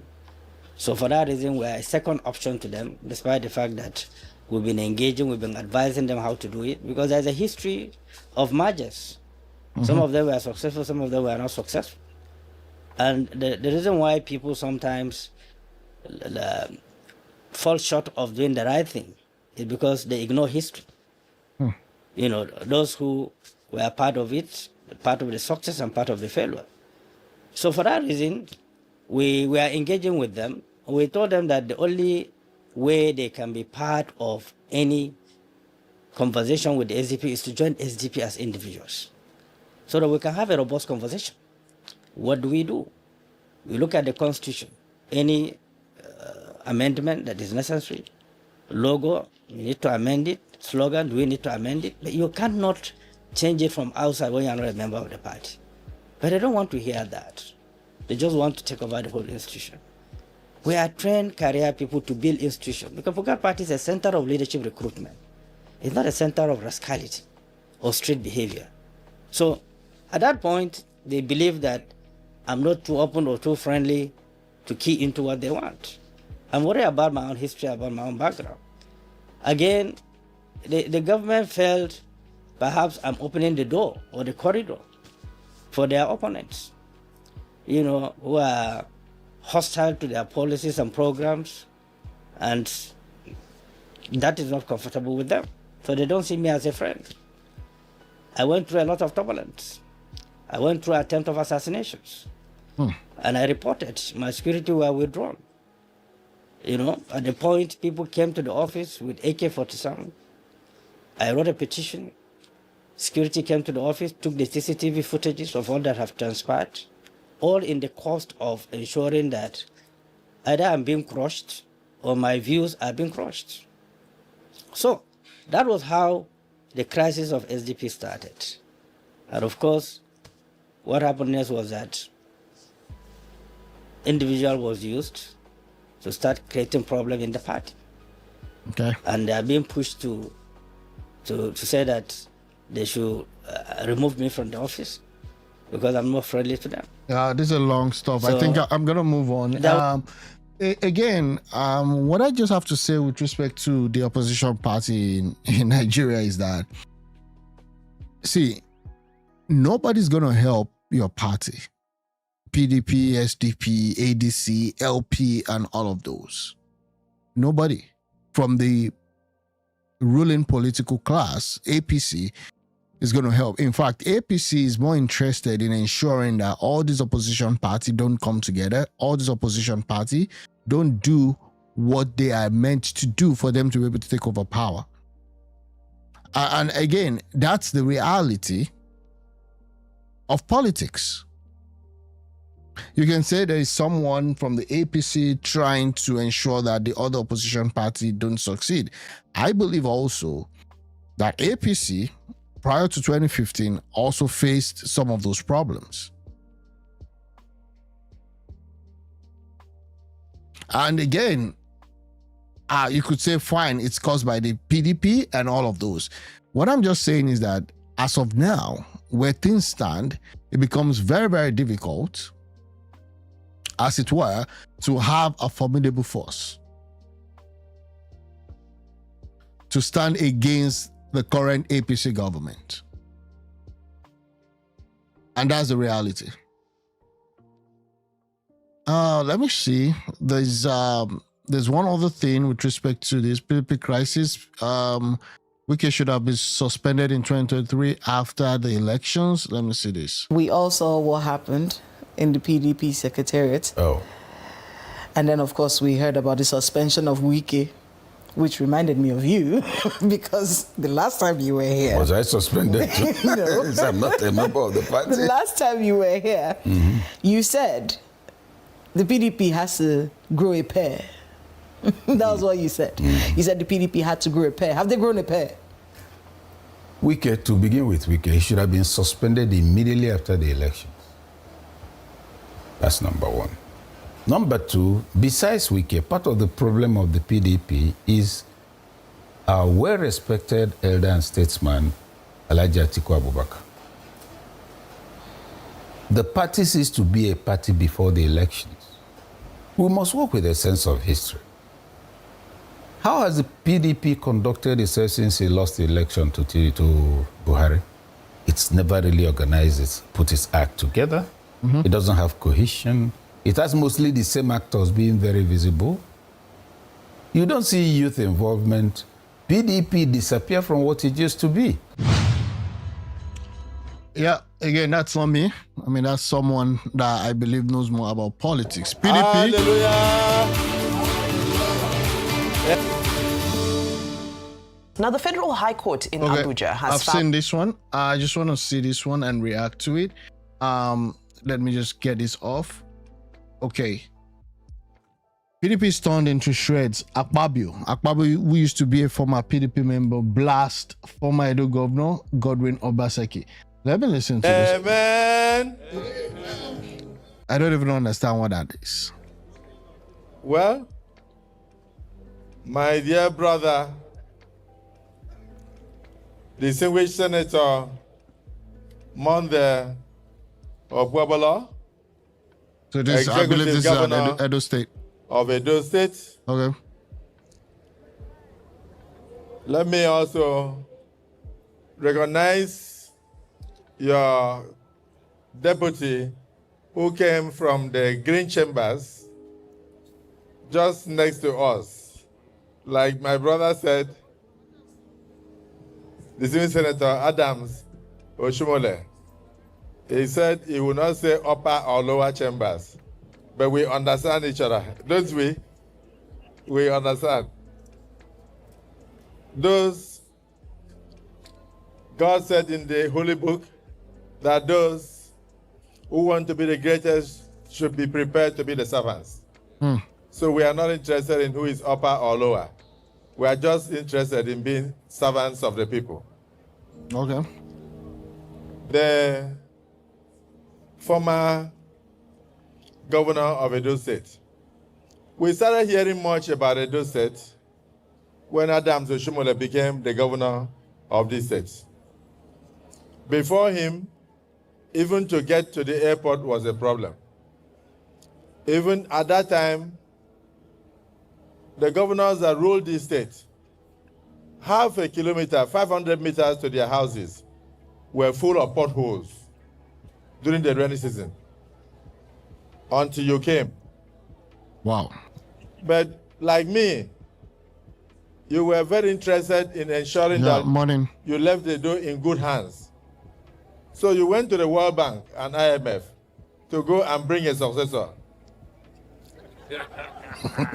He's talking about Obaseki, right? Yeah. Obaseki was an investment banker. The people of Edo State. And what was his intention? Profit making. So I will believe that your successor, I don't want to mention his name, because by now his name should be history, was able to practice giving you loan in one hand and bringing you contractor, and at the end, it takes away both the profit and the capital and everything. I'm a witness to the fact that it all went down after you left office. You were very worried. And you prayed to God, and God answered your prayers. Mr. Speaker, okay, I had visitations many times when I was Minister of Niger Delta from about almost 16 members of the House of Assembly of Edo State who were not sworn in. The governor before... This is the most useless and desperate Senate president in the history of Nigeria. Was working with... To be honest with you, I don't even know what the National Assembly is doing, despite all of the challenges that Nigeria is facing right now. No hearing, no major investigation, especially the House of Rep, nothing. Only 10 members. I am telling you, for 4 years, one cannot say that was democracy. Either 14 or 16 members. How many of them? 10. 14. 14 were out. He had 10. But he refused to swear in 14. So the man was a danger to democracy itself.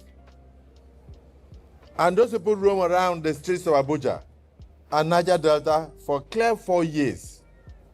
You don't need to go far to give a record of that kind of governance. So I'm here in Edo today to honor your invitation to visit together with your deputy. So I came with the galaxy of your colleagues from the red chambers.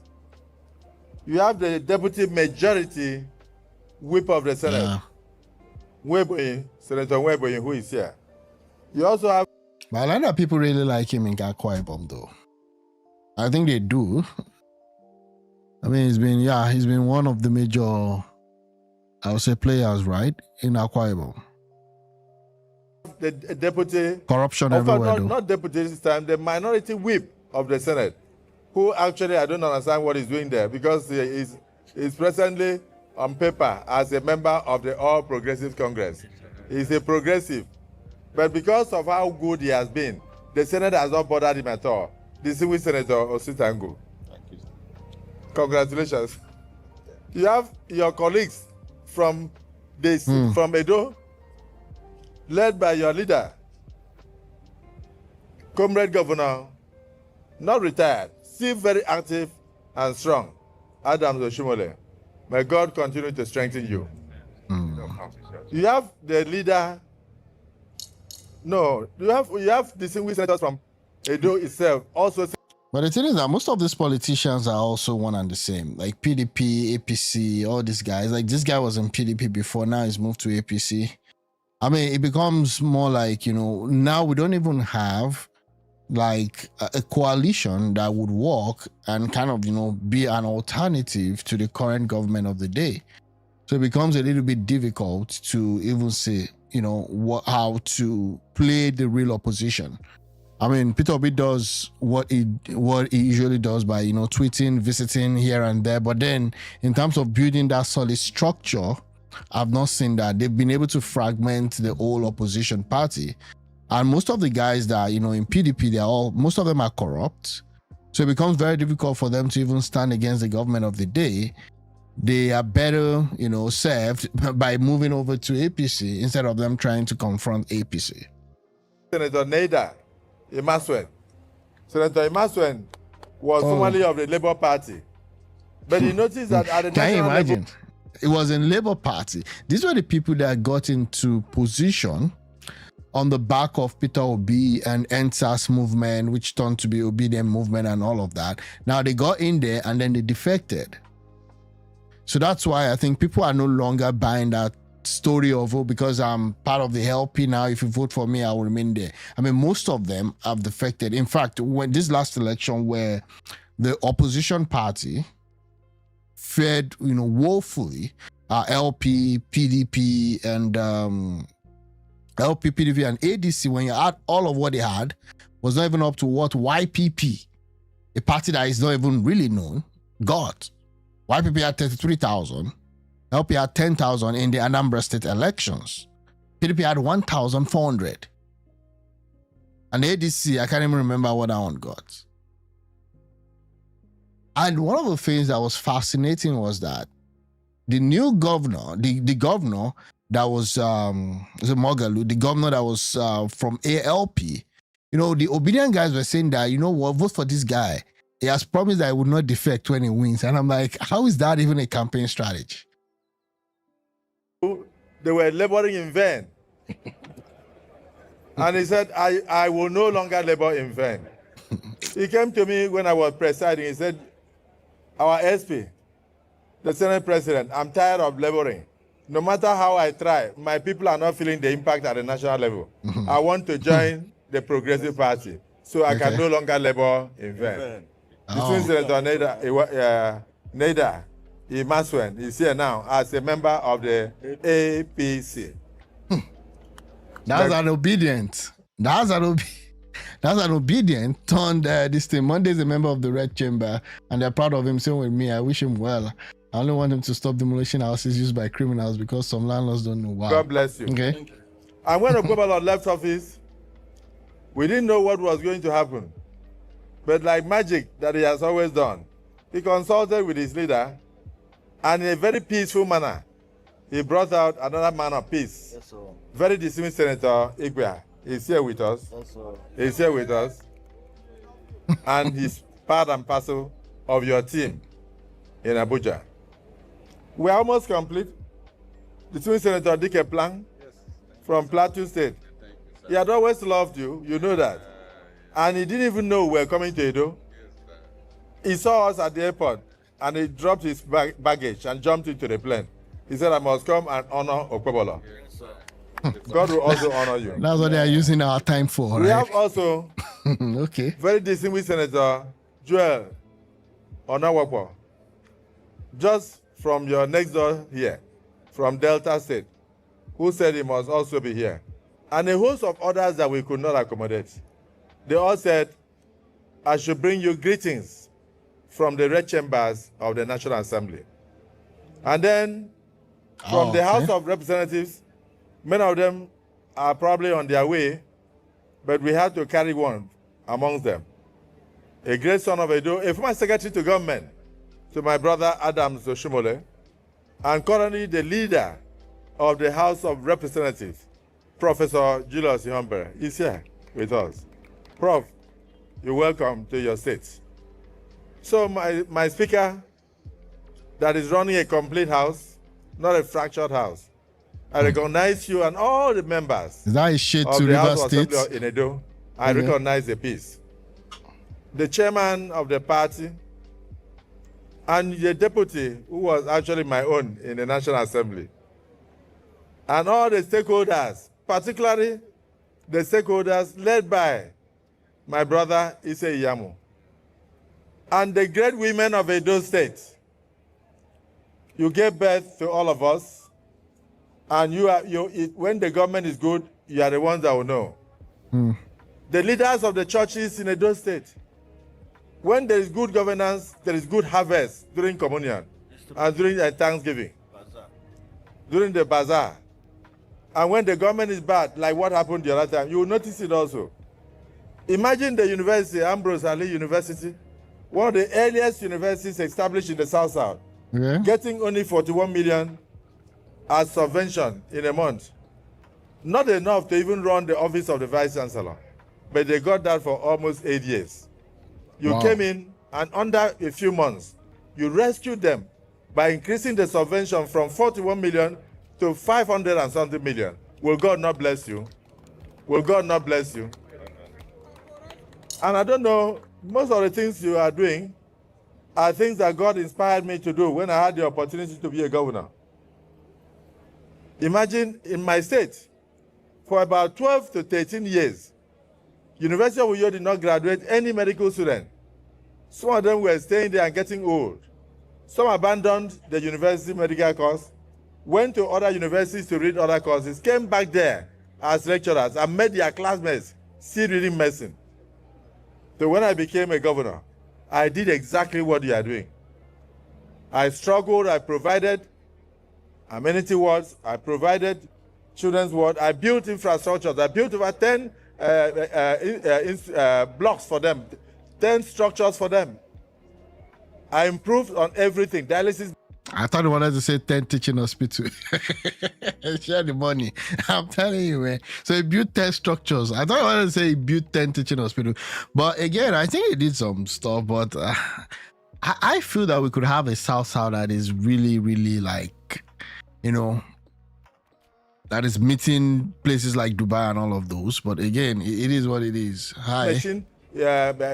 All sorts. Hi, welcome to the show. Thanks. At the end, they came and they gave them accreditation for medicine.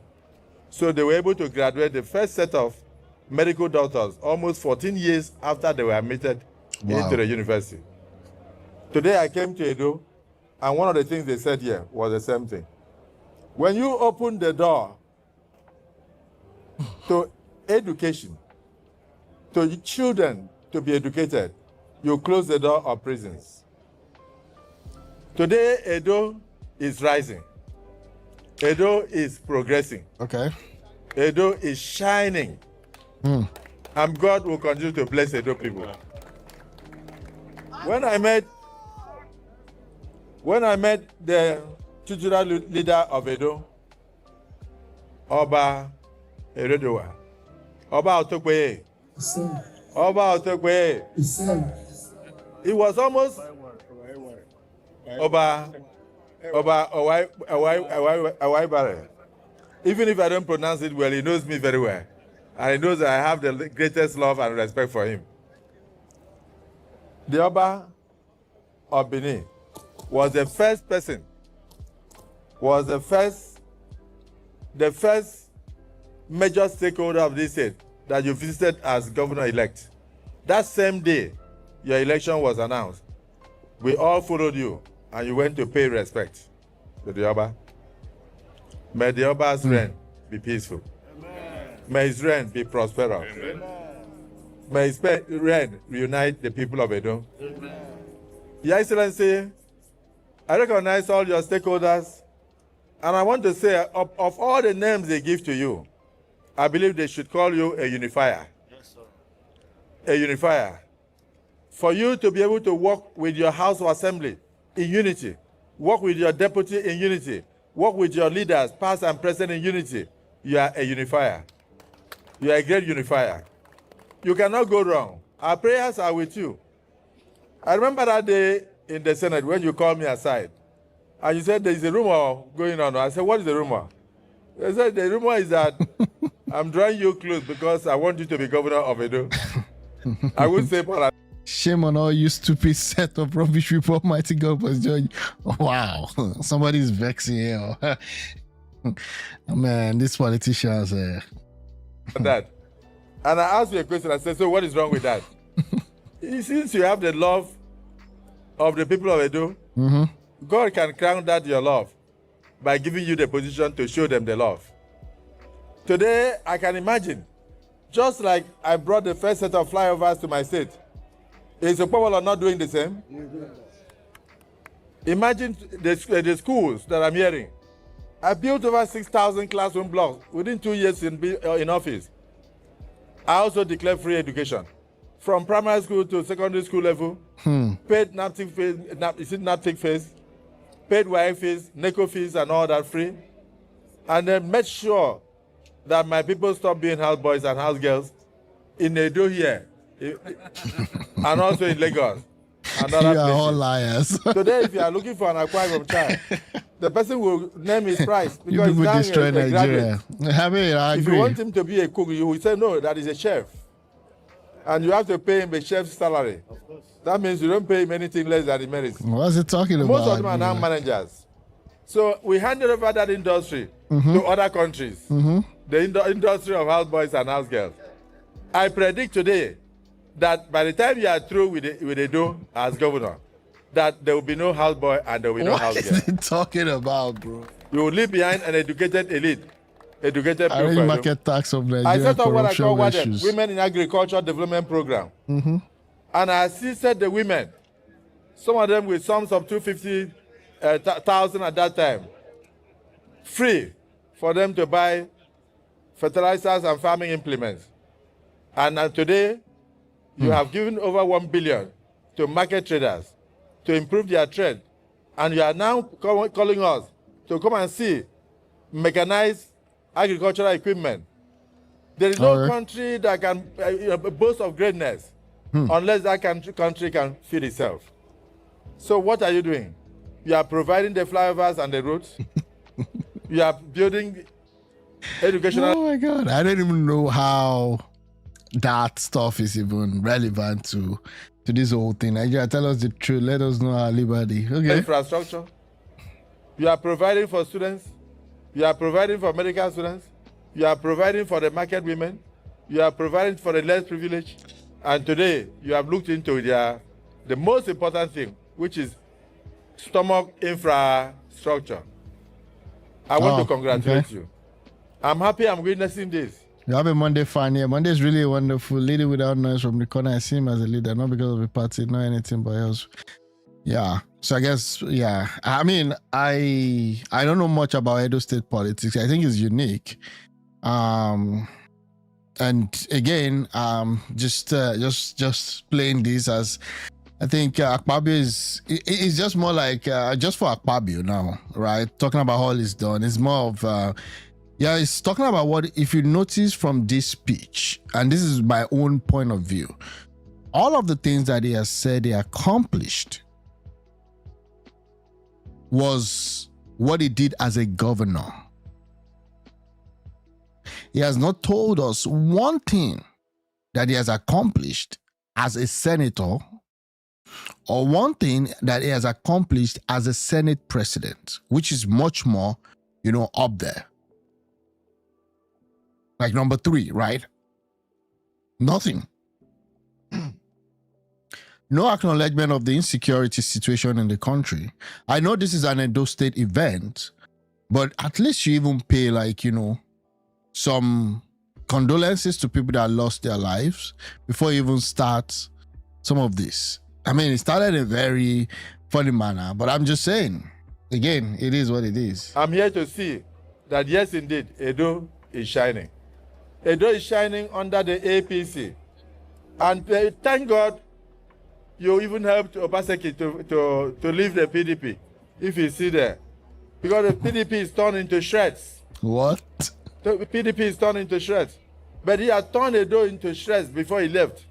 So if you are telling me to bring him back, give us the evidence. I'll get in touch with the Attorney General.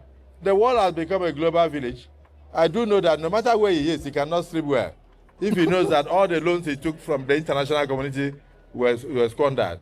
Wow. Your Excellency, I'm only worried that you are the chairman of that committee. I don't say secret costs. I hope the report that will come out will not finish him totally, but add the evidence. Wow. And give us the receipts, and we'll work with it. So, Your Excellency, I've answered your question. I will tell our leader, President Bola Ahmed Tinubu, that you made only one request, that we should bring Obaseki back to answer to his stewardship. So now, to Edo people, politics, one good turn deserves another. Pray for him and support him. If he can do this in just 1 year, you can imagine what he will do in 2 years. You can imagine what he will do in 4 years. You can imagine what he will do in 8 years. So, Obaseki will return, he will answer, and you will recover the money and use it for your people. My prophet, Ise Yamu. You're from Benin City. So how is his performance as a governor in Benin City, since you're from there, right? I mean, you would know better than everybody here. Is it really, is he a good governor? Is it better than Obaseki? I don't know, man. I just don't know. Your song is always so beautiful. When we came, we were in Adam's house.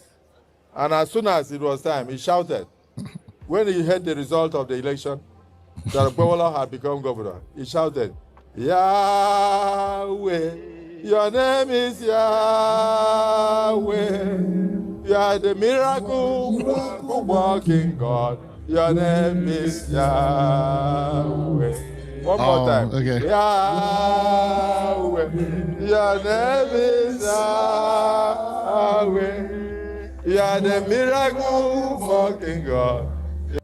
I thought Shomole entered gym. I saw his video where he gyms a lot. That's good. Yes. Miracle. Wow, it's a little better than Obaseki's problem is the issue with the Oba of Benin. Oh, okay. Oh, they're fighting. I mean, the Obas are always fighting politicians. I think at times it's also based on supremacy and who is what. You know, and now that the governors have power to remove or depose a king, it becomes a little bit kind of interesting. God is not coming down from above. Only God is Christian. Okay, yeah. Governorship maker. You have met Okwamala, Governor Fido. You have met Okwamala, Governor today. Yahweh. Yahweh, your name is Yahweh. You are the miracle working God. Your name is Yahweh. Wow. Okay. President Mecca. These guys are just jokes. Mecca. I don't even know what to say. You bro. have met Asiwaju, President today. You have met Asiwaju, President for us. Yahweh, yeah. I don't even know what to make about this stuff, but again, it is what it is. Okay. Oh, you're in Poland now. Yeah, I mean, Poland is a very decent place. Yeah, cool. Man, I mean, I just saw this and I'm like, okay, what the heck is happening? Let me just watch it. I mean, Akpabio with his tricks and all that, just quite funny. Let me see what's happening. Let me just doom scroll. Okay, 1 billion was paid to bandits by the present government of Kaduna. They are paying bandits. They apologize to bandits. If the governor or anyone in government disagrees, let them come out and deny it. We have the evidence. You can ask 3 service chiefs that served in Kaduna under my watch. One of them is still alive. Farouk Yahya was chief of army staff. He was GOC in Kaduna. I saw him yesterday at a wedding. You can call him, bring him to this program and ask him what we did. What I will not do, okay, is to pay bandits, give them monthly allowance, or send food to them in the name of non-kinetic. It's nonsense. We are empowering bandits. It's not the government of Kaduna State. It's a national policy driven by the Office of National Security Advisor, and Kaduna is part of it. Many states are objecting to that, but that is the policy now. Chase the bandits. That's the new policy. My position has always been the only repentant bandit is a dead one. Let's kill them all. Let's wipe them. Let's bomb them until they are reduced to nothing. And then the 5% that still want to be rehabilitated can be rehabilitated. You do not negotiate from a position of weakness. You don't empower your enemy. You don't give him money to go and buy more sophisticated weapons. That's why the insecurity problem has not gone away and will not go away as long as this policy continues. If you look, they can deceive, they can cover up, they can do propaganda, but those that live in Katsina, those that live in Zamfara, those that live in Kaduna, those that live in those states, they know what is happening. Well, is that the reason why perhaps you think that there's a slowdown in the attack on schools and kidnaps that we've seen in Kaduna? The quiet we see in the Benegwari there is no slowdown. Kaduna, I was governor for 8 years. I was governor of Kaduna State for 8 years. Only 3 schools were attacked in 8 years. Okay? This government has been around for 2 years. 3 schools have been attacked. And they paid the bandits. They paid them ₦1 billion the first time the school was attacked and students abducted. They are paying bandits. They are apologizing to them. They are finding this information about ₦1 billion being paid. Exactly. What did he do, Ryan? Exactly. What did he do then? Yeah. Let the governor or anyone come and deny. We have the evidence. When the time comes, we'll reveal everything. But now that he's claiming that he didn't pay, but there were videos where he said they paid the bandits, right? He was even saying it, that yes, I paid them. Again, that's... They are paying bandits. But he also They did are the same. empowering bandits. He did the same, right? This is what this government is doing. And you think that will not work? It will not work. It has never worked anywhere. Wow. Okay, so this is it, right? The real currency of many northern Nigerians do. They trade in lies. We have paid some Fulani to stop killing in southern Kaduna, El Rufai. This was in 2016. Nigeria is a prostituted sport generation. Yeah, so this was he saying that they paid bandits. There's even the video, right? So again, it's just unfortunate that now that it's no longer in their own cahoots, there's a problem. Yeah, okay. If I were president of Nigeria, my top priority would be to protect lives and property of citizens. I'm just doom scrolling, bro. Somebody offered you something you've been looking for. It is not going to start debating. Wow. Oh, really? Oh, yes. Went outside the country? Wow.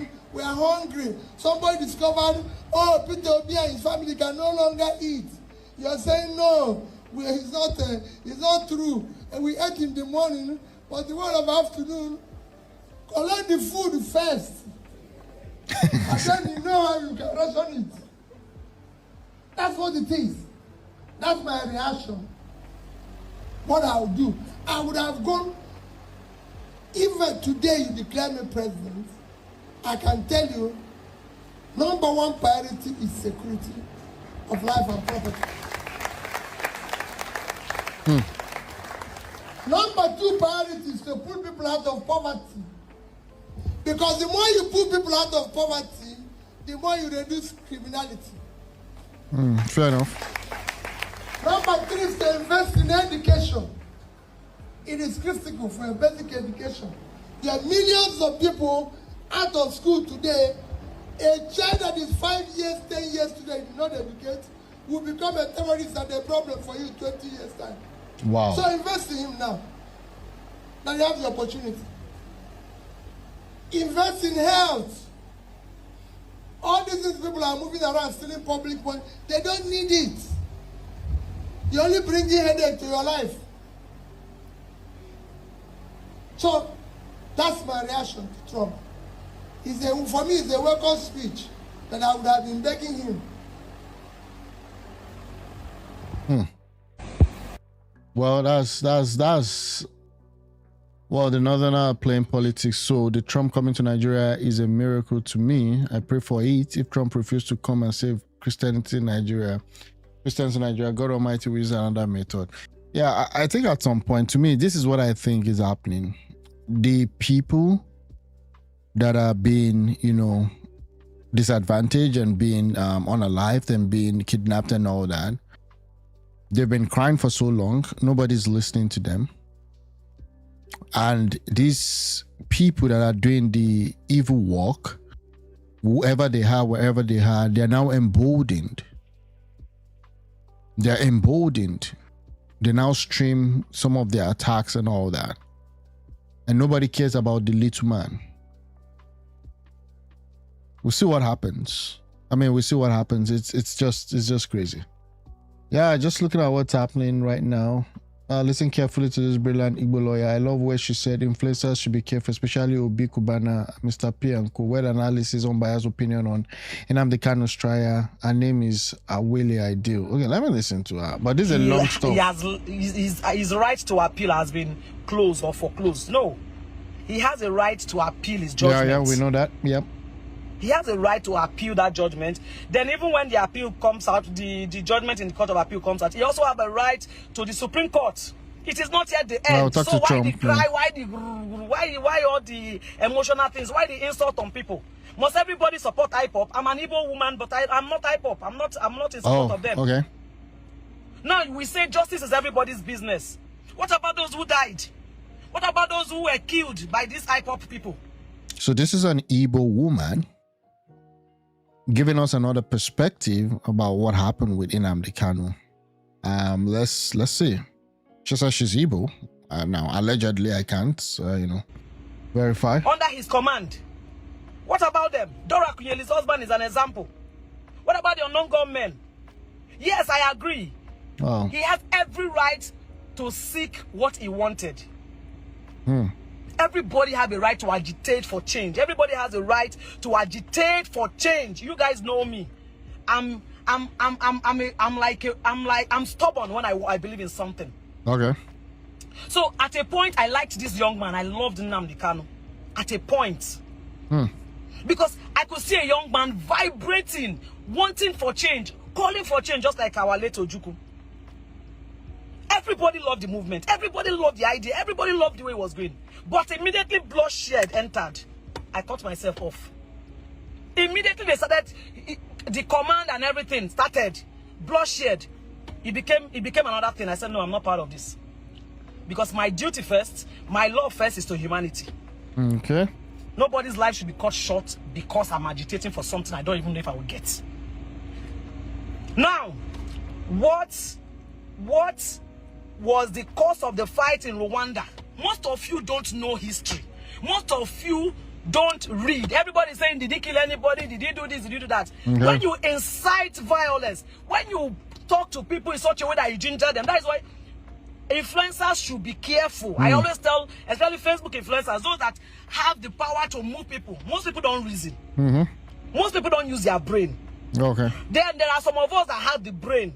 God has given us the brain. We can either use it for good or for evil. Then when you now use that brain that God has given you to incite violence in people, tell them that this person is your enemy, that person is your enemy, the person that wears good clothes is your enemy, the person that do this is your enemy. The person begin to, you have worked on them. They believe in you. They see you as a God. Once people start looking at you, looking up to you, seeing you as a role model, you have to be careful what you say. Because if what you say makes them commit a crime, you are in for it. That is the truth. Now, what is the cause of the war between the Hutu and the Tutsi in Rwanda? I visited Rwanda. I went to the genocide museum. I saw things for myself raw. Most of you don't travel. Most of you don't know history. Right now in Rwanda, there's no tribe. Ask anybody, where are you from? I'm from Rwanda. They don't have, I am from Igbo, or I'm from Yoruba, or I'm from Hausa. I think Nigeria too should imbibe that. Nigeria should copy that thing from Rwanda. Rwandans are not friendly. Like, they are very, very skeptical. They don't trust outsiders. When I visited Rwanda and I saw all of them, they are not open to receiving guests because they don't know if you are coming to destroy them again. That genocide left their mental health scattered. So if you have seen war, you go run from war. What was the cause of Rwandan this thing? Ordinary utterance that was made on a radio station, calling a particular tribe cockroaches. If you don't know about the history, watch this movie sometime in April. Or you watch Hotel Rwanda. Watch it. Our own Stephanie Konedo acted it, a Nigerian lady. She was one of the major characters in that Hotel Rwanda. Then Idris Abba acted sometime in April. Go and watch that movie so that you understand how the Rwandan war started.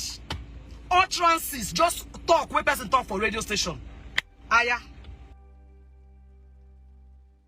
Yeah, this is a proud dumb woman. Stupid thoughts. Oh, okay. Okay. Yeah. Let's see what she has to say. Because again, I mean, this has been one of the polarizing judgments in Nigeria. Yeah. Oh, you had Rwanda too. Yeah. I mean, okay. Let's just skip this. They fought that war for how many years? That Rwanda is still trying to revive. In fact, Rwanda has done well after 20-something years. After 20-something years of that fight. No, almost 30 years of that fight. After 20-something years of that fight, or 30, let's just approximately 30 years. They're just trying to recover. And they're doing very well. Nigerian Naira is just few change above their own. Very soon, their money is I think it's more than just the utterance. Yeah. Rwanda that faced real civil war. Internal civil war. We are here. Ordinary utterance scattered the whole country. Then you are saying that is injustice. What about those that died? Yeah, so again, it would have not just been utterances. There would have been so many layer stuff. But maybe something then triggers, I don't know, I'm just saying. I'm not a vast Rwanda historian or something. Or maybe I'll watch the movie too. What about those that died, that lost their life? That your family member did not die does not mean that the person who incited it does not deserve some punishment, level of punishment. What are you saying? Everybody's just being emotional. What about those that died? Those that were their life were cut short? Those that were kidnapped? There's a lawyer. There's a Rotarian in Port Harcourt. Up to today, they've not seen his body. Teddy or something they call him. Speedy or Teddy, something like that. What are people saying? Igbos are the ones suffering this thing. Igbos are suffering it. Igbos in Ugwa are suffering Ugwa this thing. Any small thing, the Hausas will start burning their properties. Those in the north. Igbos in the north are suffering. Yeah, let me see Any them. small incitement, anything where just incite violence, they will burn Igbos' property. Yeah, lying story never goes straight. What was the utterances, madam? His man is just blabbing. The rise of poverty and racism is caused the war. Yeah, there were a lot of issues, layering up before that. Yeah, again, I mean, I'm just scrolling. I just saw this, right? And, yeah. Well, the person that posted well-analyzed and non-biased opinion. Again, people are just speaking whoever supports it. So this is what I've noticed on Twitter or on X, is that people just post clips of whatever supports their own thoughts. Okay, so again, this guy, I think is an APC. Yeah, you can see that progressive for BAT. So they will just post, but I'm just scrolling, right? Just scrolling and let me just very thorough job. Yeah. Now let us even look at it. I'll just skip through. I'll watch it along the line. His choice of lawyers were even very okay. Kanu Agabi saying, I love that man to stupor. Yeah, I mean, the guy has been, and again, yeah, people are saying that his judgment is far harsh compared to others. Good, brilliant, one of the best lawyers in Nigeria. Mm-hmm. He had them. Along the line, he debriefed them that he wanted to do his case himself. They gave him time to do his case himself. He started dribbling everybody. Okay, look at his attitude in court. How do you even start to beg for such a person? I was just asking. If you even want to beg for such a person, how? Get a hold on your emotions. No, but again, it's like, you know what? Again, he's an activist, right? And I think that comes with the territory. He believes that what he's fighting for is right. Now, you can be for or against. I'm not a fan. But at the same time, it comes from his own stuff. I've advised that hopefully there is an appeal and then he gets like the lawyers, let the lawyers do their job. And again, possibly a political solution would work. The presidency can just pardon and also give him a mandate to bring peace in the southeast. International community is watching. Now if they even want to beg for you, how did they start? You that insult a judge, call the judge by the name and tell him doesn't know anything. You that push people, don't touch me, you are pushing. Why the drag? Let me just keep you forward. Everything. Everybody keep saying the watched same it. thing. Following up yesterday, but I was too busy. So once I will just call Victor. Alpha. I've finished delivering the judgment. Okay. What about Alokutus? This one, he doesn't have a lawyer. Who will do Alokutus for him? Alokutus means plea for mercy. I was so happy when Justice Sokoto gave them the microphone. I said, since you're a legal consultant and you have been coming to court for him, please, I will not shut him out from Alokutus. Say he's Alokutus or say something about Alokutus. That is plea for mercy. And this Mr. Obi, he used to be my friend. Mr. Obi took the microphone and said talking. I listened to his speech. I listened to his legal counsel's speech. He was given all, he was given all the rights for fair hearing. Up to Alokutus. He was given all. Okay. There was no comma, no mistake. That's why I said that judgment is airtight. It will stand any appeal, even before God and man. That judgment will stand any appeal. And my only fear is that if he stands appeal, I pray they don't give him the maximum punishment. Maximum punishment is death. Death sentence immediately. Okay. So now, I'm even surprised that the judge was mindful enough to reduce it to just life imprisonment. At least life imprisonment. At least being alive and serving a life imprisonment. Where's the consciousness? There is hope that one day something will happen. But what about death sentence? He did not even pronounce the maximum that was required by law. He gave him life, which is fair. But you people don't understand. That's why you are emotional. What if it was death sentence? What are you going to talk? Death sentence they give him before Friday, they don't buy him. What are you going to talk? No, it doesn't work that way. It doesn't work that way, madam. Again, I understand the emotions. Hi, Prince Henry. I understand the emotions where it doesn't work that way. That's why, again, there's no straight, or black and white in this scenario. You have to understand that some things are happening. What is this one? Tinubu, if you cannot fight insecurity, resign. What is this, bro? Inside Niger, and they kidnap over 100 innocent girls. Today, inside Nasarawa State. I'm like, yeah, I'm just doom scrolling. I mean, it is what it is. Okay, all of you coming to my wall to talk rubbish. Nnamdi Kanu created ruin my family, hometown. A place where my children should call home has now been desolate. They burned the Igwe palace. They killed the family. Again, I'm just scrolling. They killed families in numbers. They sent aged people away from the village that many asked. What's happening? Once an Igbo man has money, he uses it to oppress the rest by building a big house. Okay, so this is an Igbo woman also? Why are all the women? Where are the men? They were forced to listen to his attorney this time. Hopefully, yeah. I think when it goes to appeal, I think appeal is an higher stuff. I think it's going to get good lawyers. And I learned that he got good lawyers, actually. So possibly he lets the lawyers do their job. Or maybe, I don't know. It's up to him, right? And we'll see what happens. How fast country has deteriorated. Man, the way it's just like going down the hill. Okay, let me hear what this woman wants to say.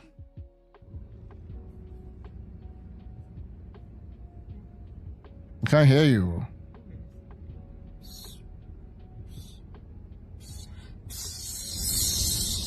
What is this? It's a waste of time. Okay. Yeah. Drag to the Oman. He said they couldn't go to Kwara and Kebbi State, but all they know is how to intimidate others. Let me see. All the money away. Who is this? Hello. Who is this one? What?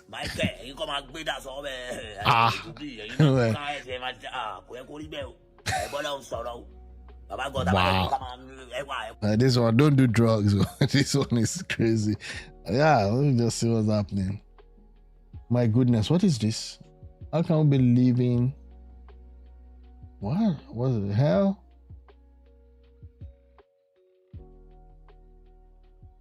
Wow, I can't watch that.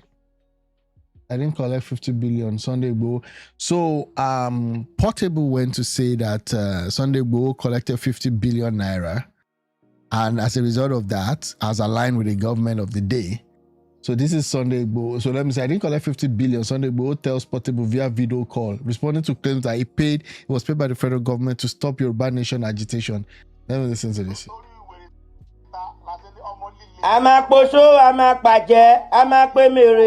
What is this?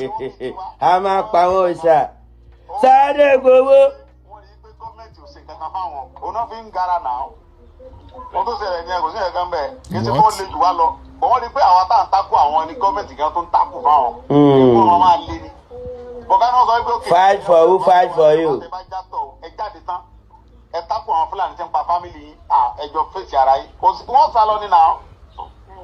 Ẹ má bínú sá mi mọ̀ pé ẹ gbowó yẹn o mi ò mọ̀ o àwọn blogger ló post yẹ wọ́n náà gba 50 billion for peace. What the hell? Láti gbà yẹn láti 2021 till now wọn yọ wọn mo ṣe kéèsì ń bẹ náà wọn dìtẹ̀ ní iṣẹ́ wọn ń bẹ mo ṣe gbẹ. Èsì tí tó gbé Yorùbá lọ́wọ́ àmì kó tó gbé ọmọ yóò ní gangan ìṣe gangan náà ẹ fi ẹ̀ kẹwàá òwe àwọn Fúlàní máa sábà ní sá. Ọmọ dá níbi táwọn ọmọ Yorùbá wà ẹni kọ́ kámútakú wọ. Man, these guys are just troublemakers. Let me move on. Yeah.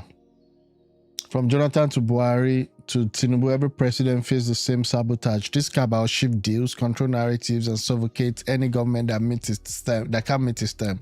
And sadly, it's ordinary Nigerians who pay the price. Where is every administration trapped? Who really controls Nigeria? Yeah, that's a good question.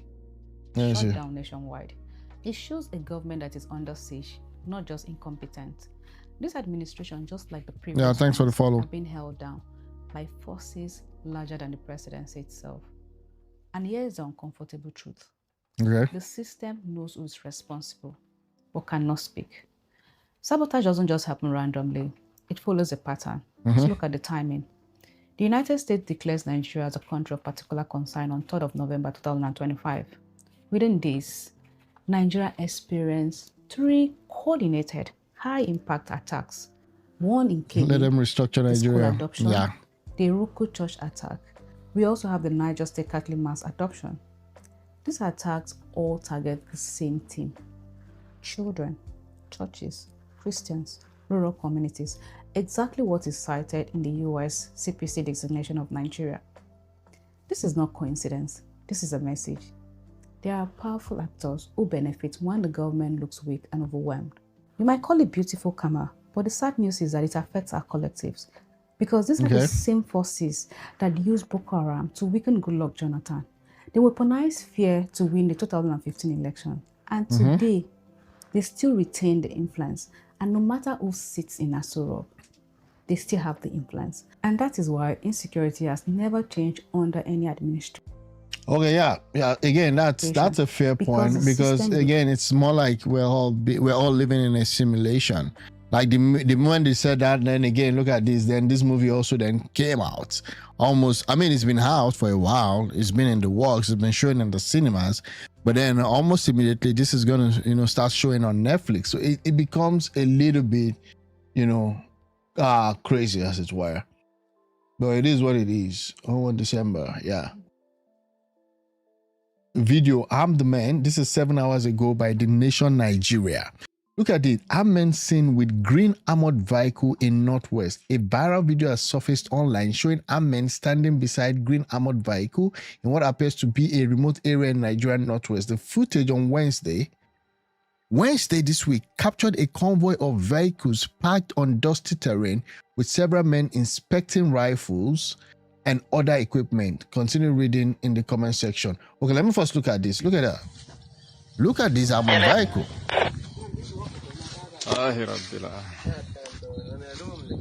Look at it. This is not like, according to Sheikh Gumi, this is not people who are just trying to fight poverty. This is on Wednesday. This is a video that, I just read it now from Nation Nigeria. Look at the vibe. How did this didn't just appear from nowhere. Look at this.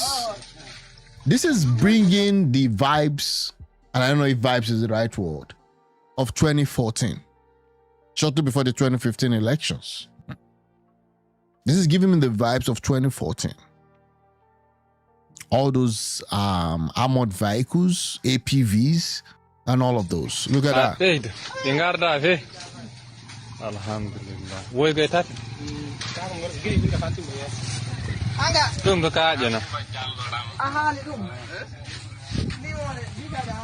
This is on Wednesday this week. Is this what the Nigerian army wants to go face? These are not just, how did they even ship this stuff into the country? There are powerful forces behind the scene. Oh, Akbar.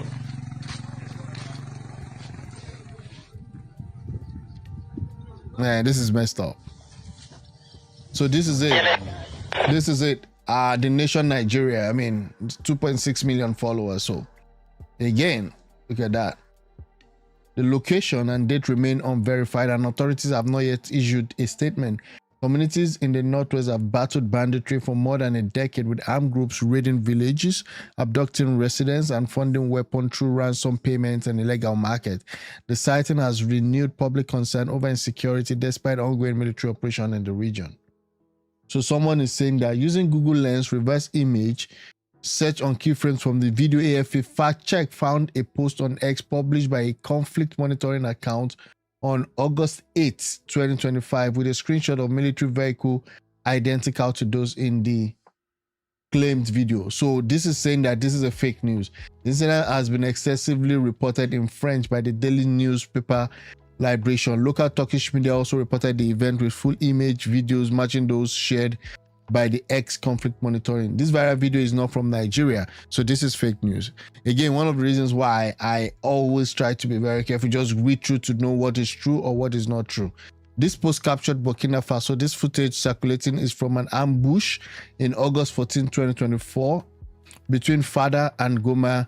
Bogo was also a direct reply to another account that wrongly claimed the scene occurred in August 2025. So this video is from 2024. Instead of Tinubu to unite the South, he's busy dancing Shurugede with the Northerners.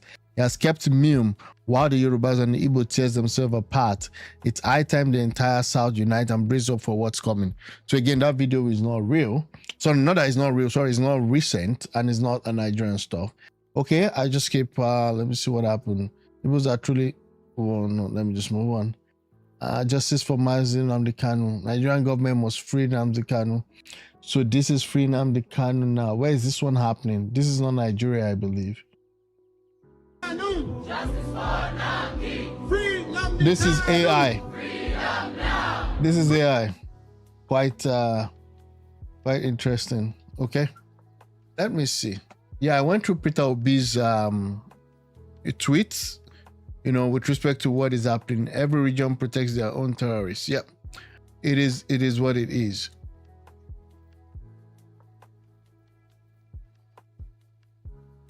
Let me see if I can talk on something else. Conversation between a married woman and her husband sparks major reaction online. Calls between a married woman and her husband's side chick. Let me listen to this. Hello. Good afternoon, Jennifer, right? Yeah. Good. Who is this?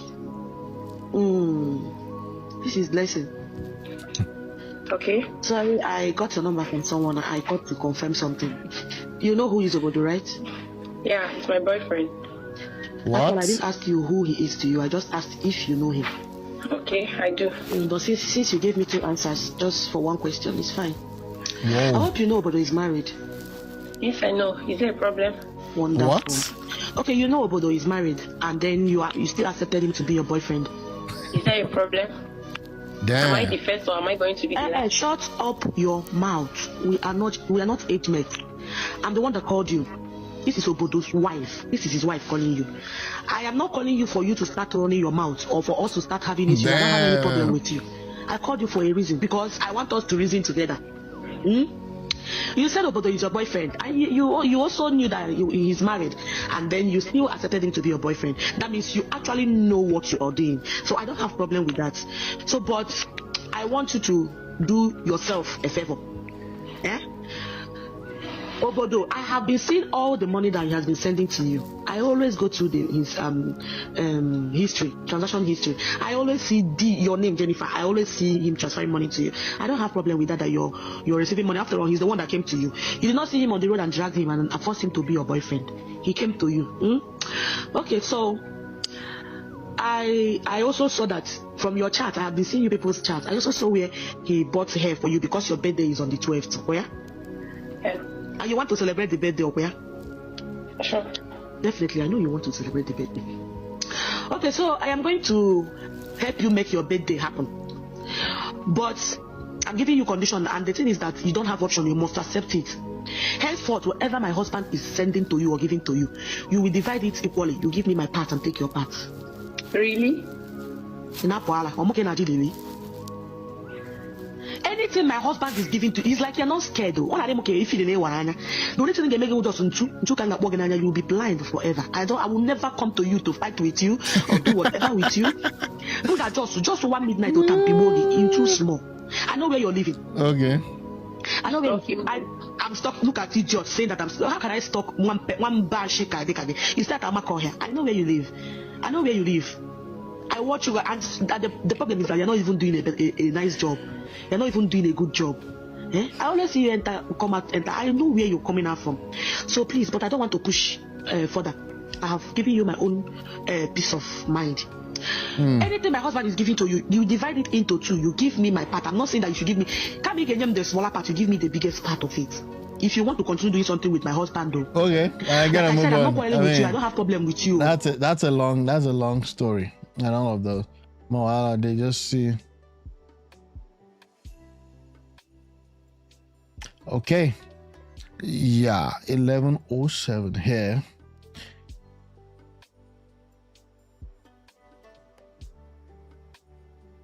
What's this? Nigerian soldier speaks out. We can end terrorism in 24 hours if only we are given orders. A courageous Nigerian soldier has finally broken the silence, revealing painful truth about why terrorism and banditry continues to ravage the country. Speaking with deep frustration, he explains that many soldiers are exhausted. Let me listen to this guy. Wallahi 24 hours kada ya isa ba za a ƙara jin ƙarar bindiga ba sai ta ma'aikaci. A ba mu dama a gani mana. Ya sa a zo kullum sai dai a ringa ɗauke yaran talakawa. Ana ɗebe yaran talakawa ana kai su inda aka dama. Smart wife, right? Smart wife. Haba menene haka? Me ake nufi da mu ne dan Allah? Gwamnati gashi ta ware ma'aikatanta masu yakan mata irin waɗannan mutane mugaye. Gashi an ware mu gashi muna da yawa. Akwai sojoji, akwai 'yan sanda, akwai sauran mukamai. Muna da yawa gashi na ƙasar nan. A ba ni yanci mana an ba mu dama mu shiga jeji. I don't know what he's talking about. So I think I don't know. I just have to say, a question why instead of decisive action, the nation wakes up daily to news of kidnapped children, traumatized families, and communities living in fear. Emphasize that the government has specialized units capable of ending the crisis, yet they are not being deployed as they should. In his emotional closing remarks, the soldier said, "I didn't wear this uniform for decoration or to brag, and not so people would fear me. I wear it to protect my country from evil." His word have stirred up strong reaction nationwide, reigniting calls for accountability, transparency, and urgent action to end the suffering of ordinary citizens. Yeah. I'm telling you, within a month, maybe not 24 hours, within a month, it should be, if we're serious, we can at least do something to bring some relative peace in Nigeria.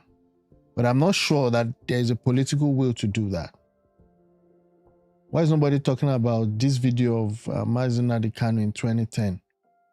What video is this one? Let me see. Talking about this video. My name is Nnamdi Kanu. The reason why we're here today is to protest the killing of innocent women and children and men, for that matter, all over Nigeria, especially in the northern part of Nigeria. We are not happy. We are not pleased with what is happening, and that is why we're here today.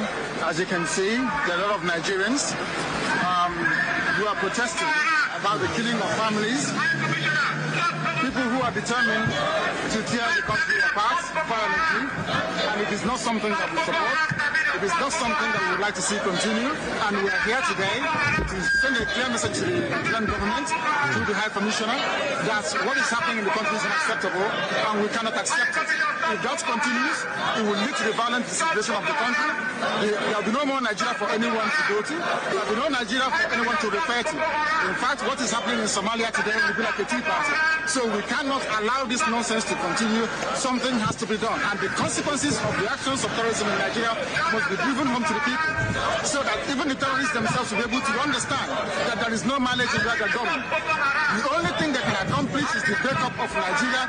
If they think that they can cower people, if they think they can force people to be coerced into a religion which is not theirs, then they are clearly mistaken. Yeah. We are asking for peace. We are asking for people to get together. We are asking for everybody who loves Nigeria, who is associated with that country, to please prevail upon terrorism in Nigeria so we can bring it to an end. That is why a multitude of Nigerians are gathered here today. Those of us in the UK are determined to work with the government for peace. We are determined to work with the Council Committee for peace. But one thing we cannot stomach is a repeat of 1966. What is happening today in Nigeria was the reason why Nigeria fought a bitter civil war for 3 years between 1967 and 1970. Wow. If this continues, there will be another civil war in Nigeria. And this time around, no place will be safe in Nigeria. This time around, nobody will be safe in Nigeria. So it is imperative that everybody who has the interest of the country at heart acts now and immediately to stop this nonsense from continuing. All right, so why is nobody talking about this video? I ask again. Because this is actually my first time of seeing that Nnamdi Kanu once believed in Nigeria. Like, he literally believed in one Nigeria and advocated for peace in the northern part of Nigeria. Okay. Nobody's talking about this. Nobody's talking about this. It's shameful and painful at the same time that the people who are causing this is the same people that are being ruled by the elites. Because it's not necessarily this elite. it's the people who they rule. Yeah, I mean, it's been there. If you look at his career, I think 2009, this is it. Kanu founded, okay, so timeline of Kanu, key events in his life. 2009, key events in his life. Okay, he's still alive though. Yeah. Kanu launched Radio Biafra from London, broadcasting calls for an independent Igbo state Biafra, 2009, critiquing the Nigerian government. He served as director and anchored in the movement for the actualization of the sovereign state of Biafra, MASOB. 2014, IPOB was founded, a separatist group advocating for a referendum. So it started with, let's have a referendum on Biafra independence. Tension rise as broadcast intensify, leading to accusation of incitement. September 15, I think this was speaks at the World Igbo Congress in Los Angeles, urging supporters to arm themselves with gun and bullets for Biafran cause, escalating government scrutiny. October 14, Kanu is arrested in Lagos by Nigerian DSS. Upon returning from the UK, he is charged with criminal conspiracy, intimidation, and membership in an illegal organization. Protests erupt across southeastern states. October 19, 2015, initial bail granted by a magistrate court in Abuja, but DSS obtained a secret order to detain him further. November 23, 2015, arraigned at the Federal High Court on amended charges, including treasonable felony, terrorism, bail denied. Kanu remains in custody. This was in 2015 of November. In 2016, charges expanded to 11 counts.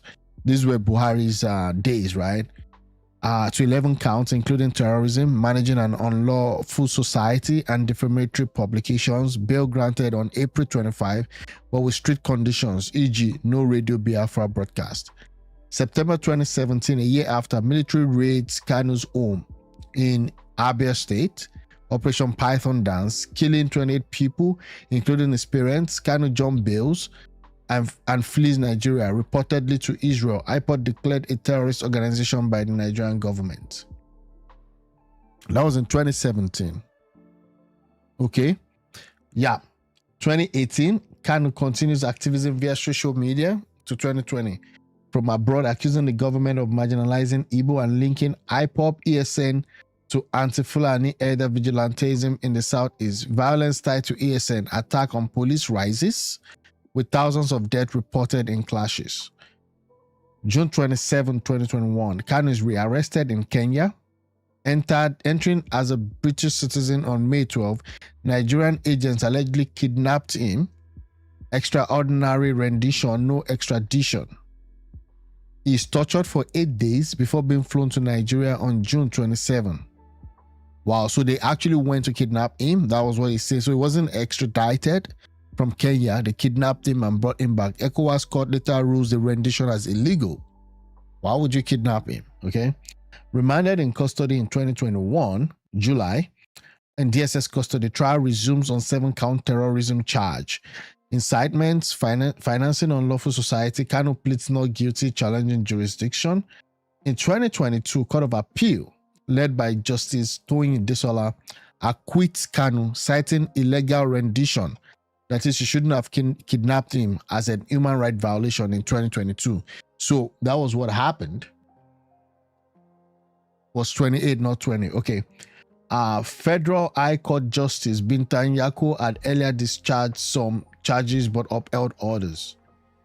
Supreme Court overturns the acquittal. So that is December 15, 2013.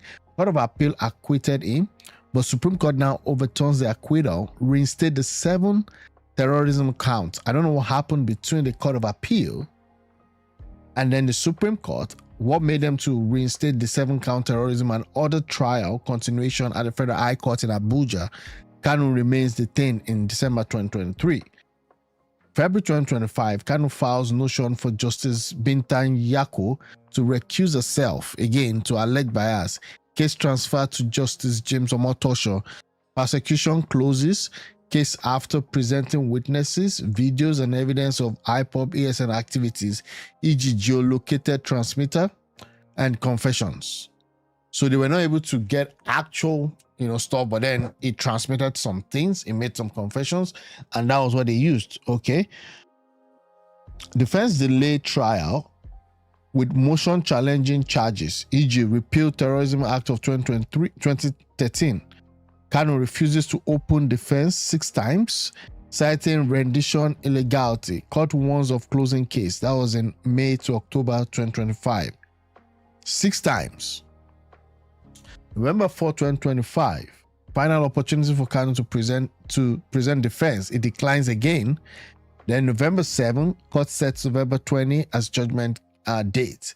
November 20, 2025, Federal High Court convicts Kanu on all 7 counts: terrorism, treasonable felony, unlawful society, sentenced to life imprisonment for concurrent life terms. Kanu is forcibly removed from court for unruly behavior. We all saw that. Prosecution proves case beyond reasonable doubt, okay? Citing U.S. precedent on rendition not invalidating trials. I don't know what the U.S. has to do here, but okay, it's fine. November 21, 2025, Kanu transferred to Sokoto Maximum Security Prison, Northern Nigeria. I don't know why. Sparking outrage over symbolism. Sokoto as the caliphate seat. IPOB vows no retreat. Sit-at-home orders resume in Southeast. UK Foreign Office monitoring as dual citizen. Southeast governors call for calm. Free Nnamdi Kanu trends. Appeal expected. Peter Obi urges dialogue and reconciliation. Also, Bianca also did that. Yoruba at appeal acute, so not a tribe issue. Well, Yoruba acquitted, another Yoruba gave him the life sentence. So again, I think at the end of the day, it's not just, I don't think tribe has anything to do with this. But again, I believe that those people that support Nnamdi Kanu will disagree with me. But again, it is what it is. I think we'll just keep watching. I expect the appeal to be filed very soon. And I think when they get to appeal, they should be able to, present. The lawyers should be allowed to do their jobs. Nnamdi Kanu should just take a seat and not even intervene. Let the lawyers do their job. That's what else can go wrong, right? What else can go wrong? So again, that's it. Prosecution case focus on Kanu's broadcasting, inciting violence. So everything they have is this, then IPOB prescription and ESN linked attack. We'll see what happens. Yeah, Kanu is now 57. Oh, wow. Okay, and he's in Sokoto prison. I don't even know why they would have moved him to Sokoto. I don't know what rational reason that is. IPOB has rejected that. Okay, fine. Yeah, it is what it is. Just wanna put that down. Yeah, the struggle is real. Let me see you won't believe this. A terrorist openly lambasts a man who calls for the release of kidnapped Kebbi. What? Wait, is Nigeria a real country or are we in a simulation? At times I think we're in a simulation. Terrorists calling for the release of... Okay, let me... Oh,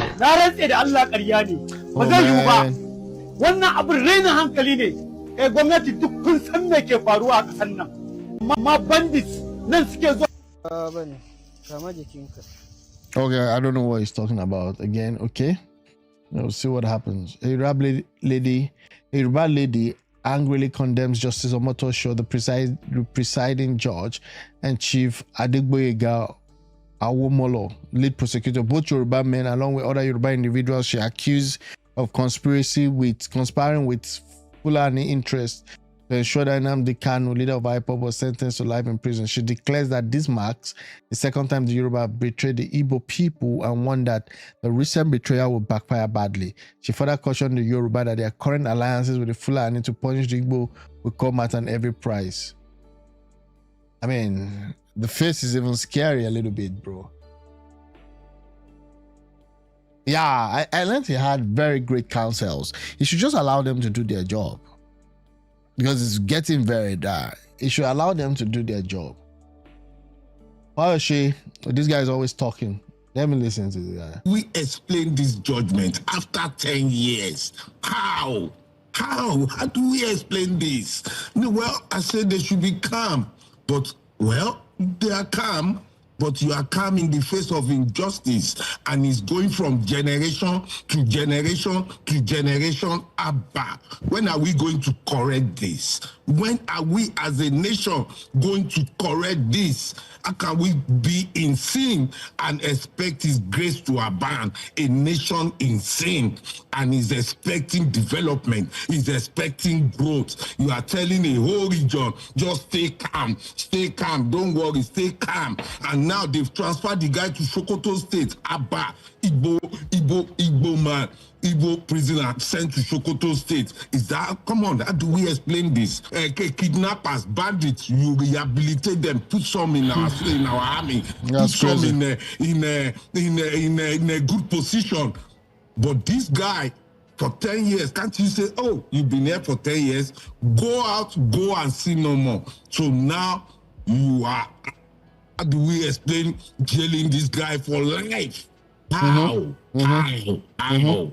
I don't know how to explain this. Tell us your view of how you feel about this ruling.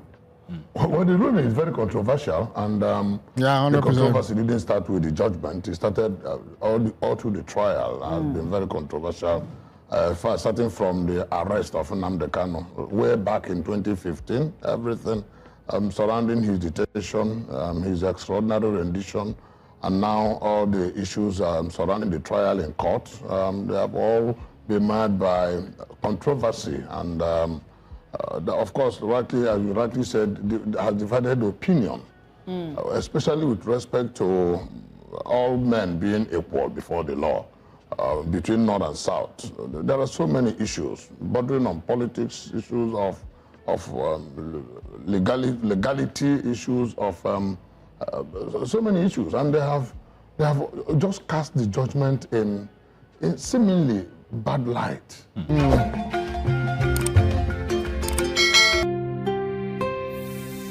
Yeah, I mean, just checking what's happening, and it's just crazy. Why didn't Peter Obi sue Nnamdi Kanu after a public call him a gay? Yeah, I mean, it's politics, and also at the time, I mean, I don't know, man. It's what it is, right? I'm not gonna listen to that one. I just appeared on Russian TV to speak on the security situation in Nigeria, and I stated the reality as it is. We are facing coordinated attack by criminal gangs who are exploiting ungoverned spaces in the northwest, northwest and the north central, but the government is not holding its arm. What does this mean? We are facing coordinated attacks by criminal gangs who are exploiting ungoverned spaces. I thought Nigeria is under government. What does it mean by ungoverned spaces? It's trying to talk about the bush, the forest, and all those other places. Hello, they're not ungoverned spaces. They're under a local government. They're under a territory. They're under the map of Nigeria. This is how these people do propaganda, right? President Bola Ahmed Tinubu has ordered intensified operation in the affected corridors, including the deployment of special forces, expansion of intelligence network, and disruption of ransom economy that funds this group. The military and the security agencies are already carrying out targeted strike on identified camps, rescue mission, and blocking movement along major forest routes. I made it clear that the president is fully engaged with state governors, service chiefs, and local security formation to close the security gap and take back control of vulnerable communities. Nigeria is going through a difficult phase, but the government is responding with urgency, coordination, and a renewed determination to end this attack and protect every Nigerian life. Again, Tinubu has not actually come out to give a press conference reiterating the value of the Nigerian lives. I'm just saying. But now, at least, this might be something that we can hold on to say this is what the presidency is doing at this time. Now, let me listen to what he has to say. The Trump administration co-opted the gathering to claim Nigerian authorities are ignoring violence against Christians there. Abuja denies the accusation, using strong words of protest over its exclusion from the UN event. It is important to ensure the country concerned in the ongoing allegations of genocide against Christians is present, aware, and has a voice in the matter. We asked the US authorities if it was okay to continue to shave someone's hair in his absence. We further highlighted that the Nigerian government is not standing idly by to watch the atrocities perpetrated by the criminals. Earlier this month, Donald Trump ordered the Department of War to prepare for a potential military operation in Nigeria. He threatened Abuja with serious consequences if it fails to prevent the targeting of Christians. Okay, so these are places where people call green zones, bush, forest, vastland. Yeah, but they under the Nigerian map, they would be under certain local government, even though there are no much activities there. But the fact that they stayed there and then they come out to rob people, they move into homes, right? And all of those. It's just crazy. Nigerian officials repudiated Mr. Trump's remarks, pointing out that the violence has affected all ethnic and religious groups. Washington is now considering sanctions. The Trump administration is developing a plan to incentivize and compel the Nigerian government to better protect Christian communities and improve religious freedom. This plan will consider U.S. state and Treasury engagement on sanctions, as well as possible Department of War engagement on counterterrorism and other efforts to protect religious communities. Let's discuss this now live with Nigerian presidential spokesperson Daniel. What happens to be our Atiku spokesperson in the 2023 elections? What a country. Well, Daniel, good to have you on the program with us. Nigerian representatives were not invited to that U.S.-organized United Nations meeting over the situation in your country. What are your thoughts on that? Why was Nigeria excluded? Well, first of all, I'm not aware of that. But if this is true, then that is sadly not supposed to be the path to resolving problem, because I think it's consistent with the principles of natural justice that there is fair hearing. This is also consistent with what happened in the United States Congress, I think about 2-3 days ago, when they had the public hearing. Yeah, we watched the whole thing. The congressional hearing on the matter. Yeah, we watched the whole thing on the show. They invited witnesses and a couple of others, but the Nigerian government and the Nigerian officials were not invited to tell their part of the story. And so, though it is uncomfortable for us, but we welcome the idea that the U.S. has since moved away from the threat of military invasion to talking about collaboration, because as a government we have demonstrated sufficiently our intention, our resolve in dealing with terrorism, and also our welcoming of partners. Yeah, your program is current and informative, well-selected airlines. Thanks, sir. Appreciate that. Partnership, as it were, that would deepen collaboration in this regard. Yesterday, the National Security Advisor of Nigeria had a meeting with the Secretary Pet Hegseth, which is Secretary of War. And we believe that in the coming days, some of those details are going to come out. But we have made progress since the last time when the threat was issued. We have been having direct contact with the U.S. government, and we're making it clear to them that the Nigerian government is needed in all of this engagement. Just the same way you see in what is it called, that's happening between Russia and Ukraine, the way they are managing the situation. So we believe that they will give us equal opportunity in this instance to be a part of this process. And I'm happy with the development as well, that there will be a summit in Nigeria on counterterrorism. It's encouraging to hear that progress is being made in terms of this UN meeting over the situation in Nigeria. The UN Secretary General Antonio Guterres was asked about the Nigerian delegation being excluded and denied knowledge of that. Do you accept that explanation, though? I mean, how do you think an oversight like that could happen? Well, if in fact he was not aware that a meeting of such was called, then it is fine for him to say he doesn't know about it, because quite frankly, I am also not aware that there was a meeting to discuss Nigeria, which Nigeria was not a part of. But I wouldn't be surprised if there was. Why? Because right now in America, there was a congressional hearing in which Nigeria was not invited. But instead of exacerbating the problem, when we look at the areas of agreement, so we can deepen on that and find solution. Because if you're going to be about blame fixing, I'm sure there will be a lot of blame to go around. That's right, yeah. Yeah, again, we need action. Exactly. For 2 years now, Tinubu has been there, right? Again, I mean, the question is, 2 years, the situation has gone from bad to worse. And yeah, you might say that there are forces beyond him, or there are external forces, or even maybe from the West. You have influences from the West or from wherever. It is what it is, you know.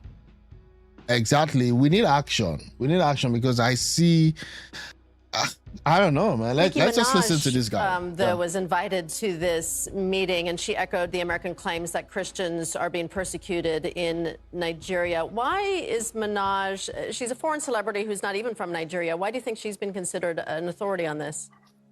I think all Americans are aware that Nicki Minaj has a declining profile and importance in the music industry. So that to her is a good opportunity for her to revive her music career and reinvent herself. She has never, I'm not sure if she has ever been to Nigeria, and she has never been in Nigeria long enough to know the intricacies of Nigeria's problem. But I think that the idea of Nicki being there is just to bring about the public social proof. Profile. I mean, social I don't know proof. the right word to use, Yeah, but social proof. it's just for the optics. It is not necessarily because Nicki Minaj, quite frankly, offer any solution. But you can see that even the Pope, His Holiness the Pope, about 2 days ago, when he was answering questions from the media, he re-echoed the same sentiment of Nigeria, that the situation in Nigeria is not a genocide against Christians. It is indiscriminate killings by terrorists, insurgents, bandits, and their ancillaries against the citizens of Nigeria, which very sadly, Christians are also part of the people that are affected. If you like we said before, and where it bears repeating, all of the reports of all multinational organizations that have given account of the crisis in Nigeria, not a single one has said that there is a genocide of Christians.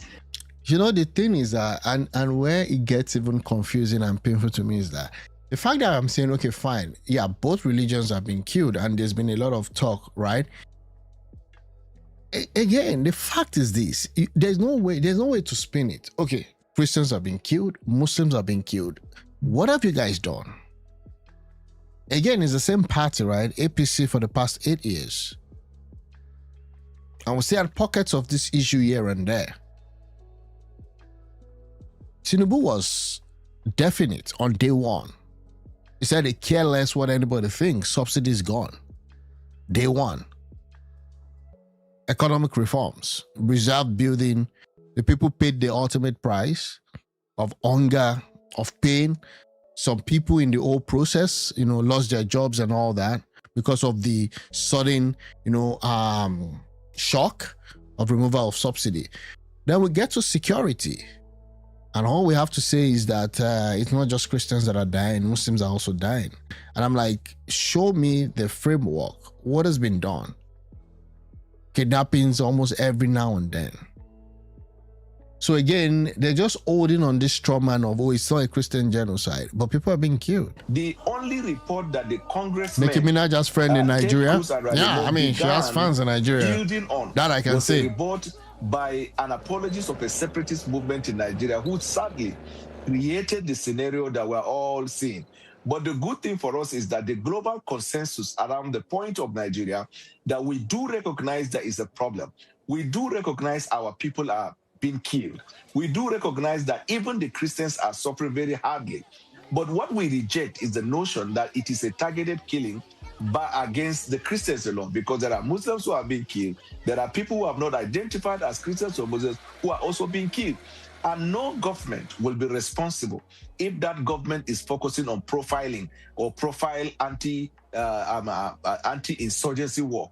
You can never succeed in that. The minute you begin to agree to profiling in this war against terrorism, then you are going to find a situation where it will deepen the problem. It will create polarization in your country. And at the end of the day, there will be nothing to show as a result. So we are happy that the global world is beginning to agree with us. I mean, the globe, members of the international community are agreeing with us that it is not a targeted killing of Christians, but it is a problem that we all recognize that exists, for which the world is called upon to be a part of this collaborative process for us to deal with it.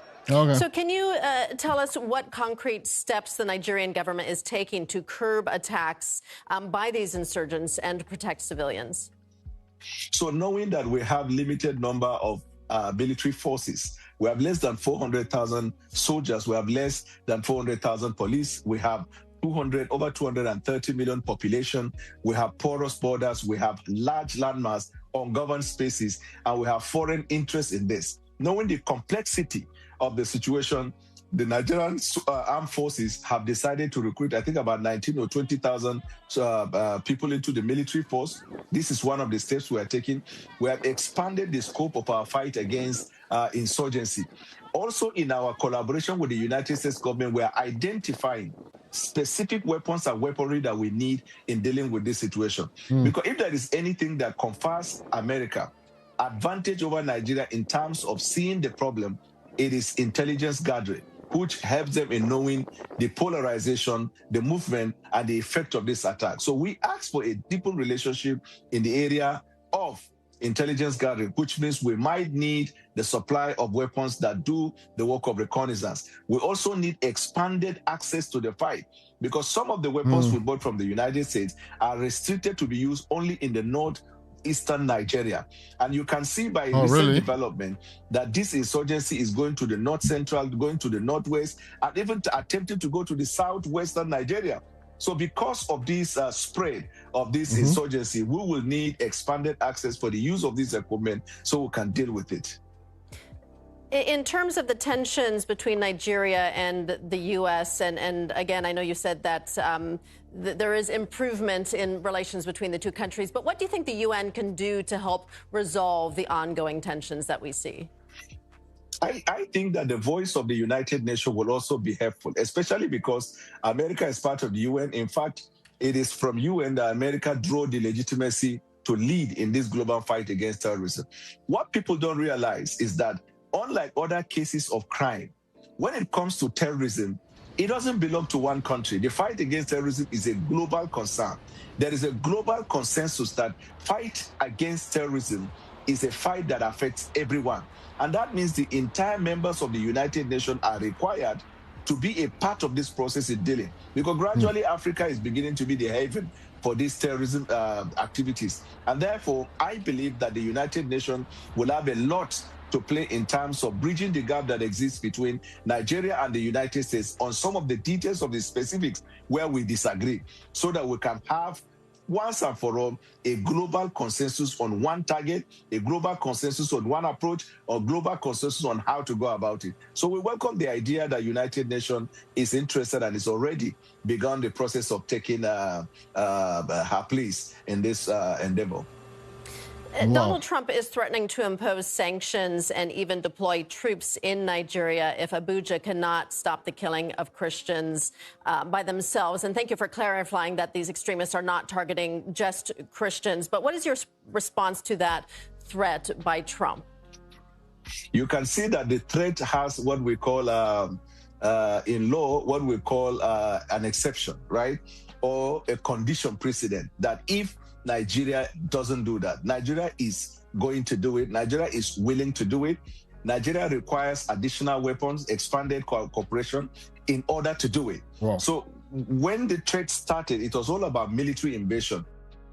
But oh, sorry, this just caught my eyes. Yeah. If they support, the best method to fight insecurity is by going after their sponsor, 100%. Because they can see demonstrably the effort of Nigeria in that, we are now coming to the point of collaboration. Collaboration will mean that there will be no need for the American forces too many saboteurs, but there will be assistance from the American government on those things that we need in order to deal with that. The reason America is successful in her anti-terrorism war is because of the assets that they have. And Nigerian soldiers have the requisite training. If you give us the asset, then we can have this result within a short period of time. So I'm happy to tell you that I do not think with the progress we are making, it will come to that point where sanction will be given.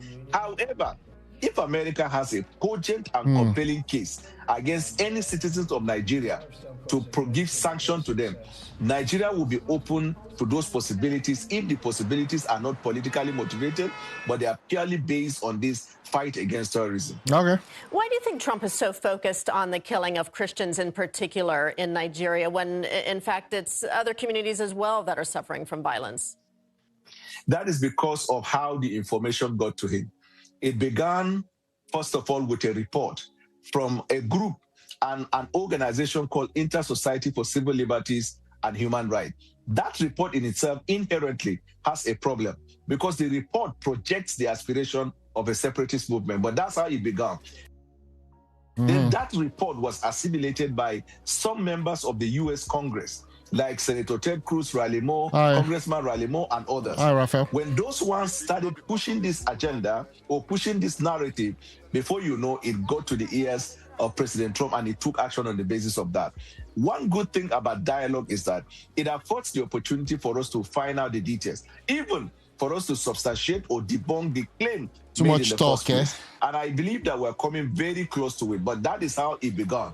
And I'm happy that President Trump has demonstrated that he really wants to help us. We're interested in the help. But America should call Vice President to question his connection to Boko Haram. I mean, people have been saying that. Like this week, like, what are those guys doing in his house when he was a governor, right? In the course of this, allegedly, we are sure that some of these falsehood and fake news surrounding this situation are going to die down as we continue this deepening collaboration. Nigeria, of course, is not the only country that Trump is threatening to put boots on the ground in. He's also attacking Venezuela with claims it's harboring drug cartels. Yeah, I know drug. Venezuela You spoke and about Nigeria that one. are far apart geographically. But do you think that these two countries are being singled out by the U.S. for other reasons, underlying political reasons? There are lots of theories, actually. There are theories surrounding this. And some of the theories are worthy of consideration. There are theories around, okay, because there are similarities between Nigeria and Venezuela in that both of them have oil. There are also similarities in the fact that, okay, Venezuela's policy sometimes is inconsistent with the U.S. policy. Nigerians' identification with the BRICS might also irk the United States of America. There are also other theories that Nigeria's participation in the UN and taking a position against inhumane treatment in Gaza might be a factor. There are lots of theories. Yeah, if they're bringing their weapons, they need to. You see how their weapon got missing or got left behind in Afghanistan. And you see all those Talibans decorating themselves and streaming the weapons of the US. Some of them couldn't even fly. Some of those stuff. It's just messed up. So again, I think if they're going to get involved, it's going to be a little bit, it's going to be more at the strategic level. They might release some weapons, but I'm not so sure if they're going to put boots on the ground, because the right wing of the party, the Republican Party, are tired. They're practically tired of having US soldiers go to faraway land to fight their own, their own wars or to solve their own problem. And there's been a gesture of withdrawal of a lot of all these forces, US forces from all around the world, because they're also tired of getting involved in a lot of all these problems. So again, I don't know at what capacity, what capacity the United States will be bringing stuff in. I'm not even sure that they are disposed to coming into Nigeria. And the indication that Trump gave, it will be fast and swift, is just talking about maybe some drone stuff or some bombings and all that. He's not going to put I don't think he's going to put foot on the ground, especially when there is no direct attack impacting the US. So again, I'm still wondering how he plans to do that. On the ground. But we as a country, we are looking at the solution. And let me tell you something that is very vital. And that's the way we Nigerians view the messaging coming out of the US and out of Donald Trump.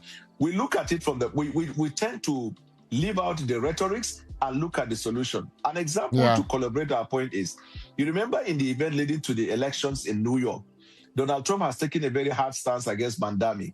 In fact, at the point, he threatened that if Mandami wins, that he was not going to, he was going to withdraw the U.S. federal aid to New York. And the rhetoric was so heavy. Mandami, on the other hand, was also saying all sorts of things. But yesterday, they met at the White House. The resultant effect was a different thing. He was friendly with Mandami. And when he was asked if he could help Mandami, he said more than anything else, he was going to help Mandami. So sometimes, that's if you typical look at the Trump, rhetoric, right? you might misread the intention of Donald Trump. But if you look at the substance of the case, at the end of the day, when you have a sit-down, that will certainly going to be an understanding that will bring out a better outcome. This is the perspective and the approach that the Nigerian government is giving to the whole brouhaha. That's an excellent point there. One last question for you. What message would you like to send to your fellow Nigerians who may be watching, and possibly to policymakers in Washington and at the UN?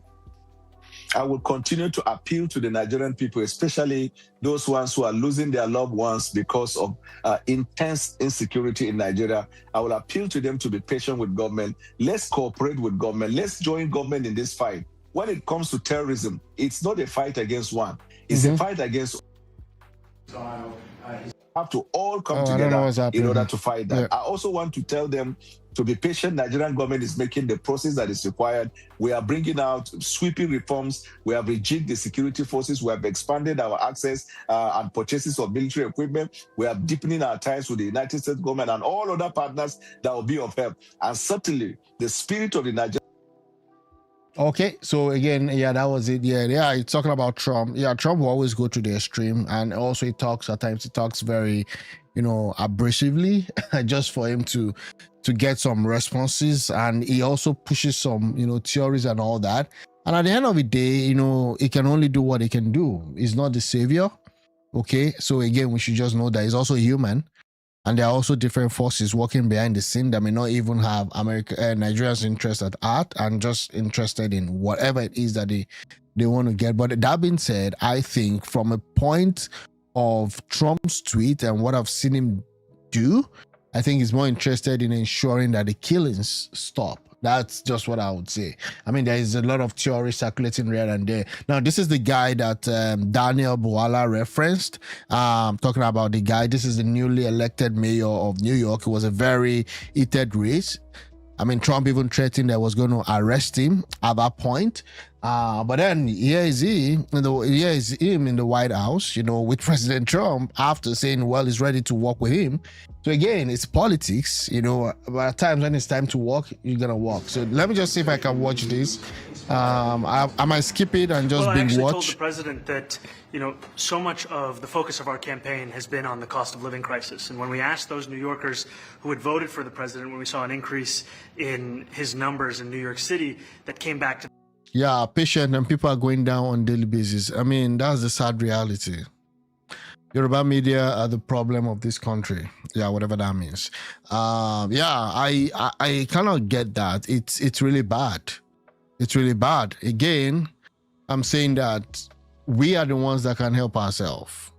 No matter what it is, we are the ones that can help ourselves. And while I think that it's good that Trump has brought the spotlight to this whole thing, at the end of the day, I mean, Nigeria is still a sovereign country. You might not like it that way, but it is what it is. And I mean, same issue, cost of living. And they spoke about the cost of groceries, the cost of rent, the cost of Con Ed, the cost of childcare. And too often... So this is the mayor of New York, the newly elected mayor, meeting with Trump. And let me just see if I can watch something there. Politicians are looking to lecture to New Yorkers what they should care about as opposed to listen.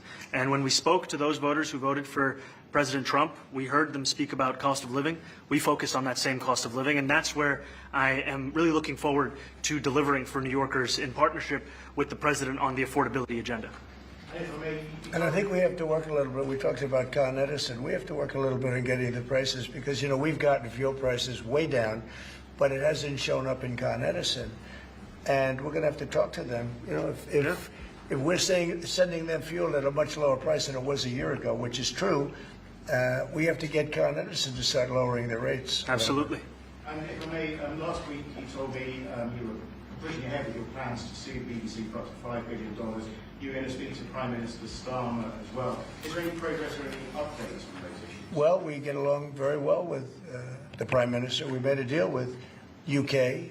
I like him. He's a fine person. And, I think they have some big energy problems. They've got windmills all over the place. They're going to have to start using other methods because their energy is out of control.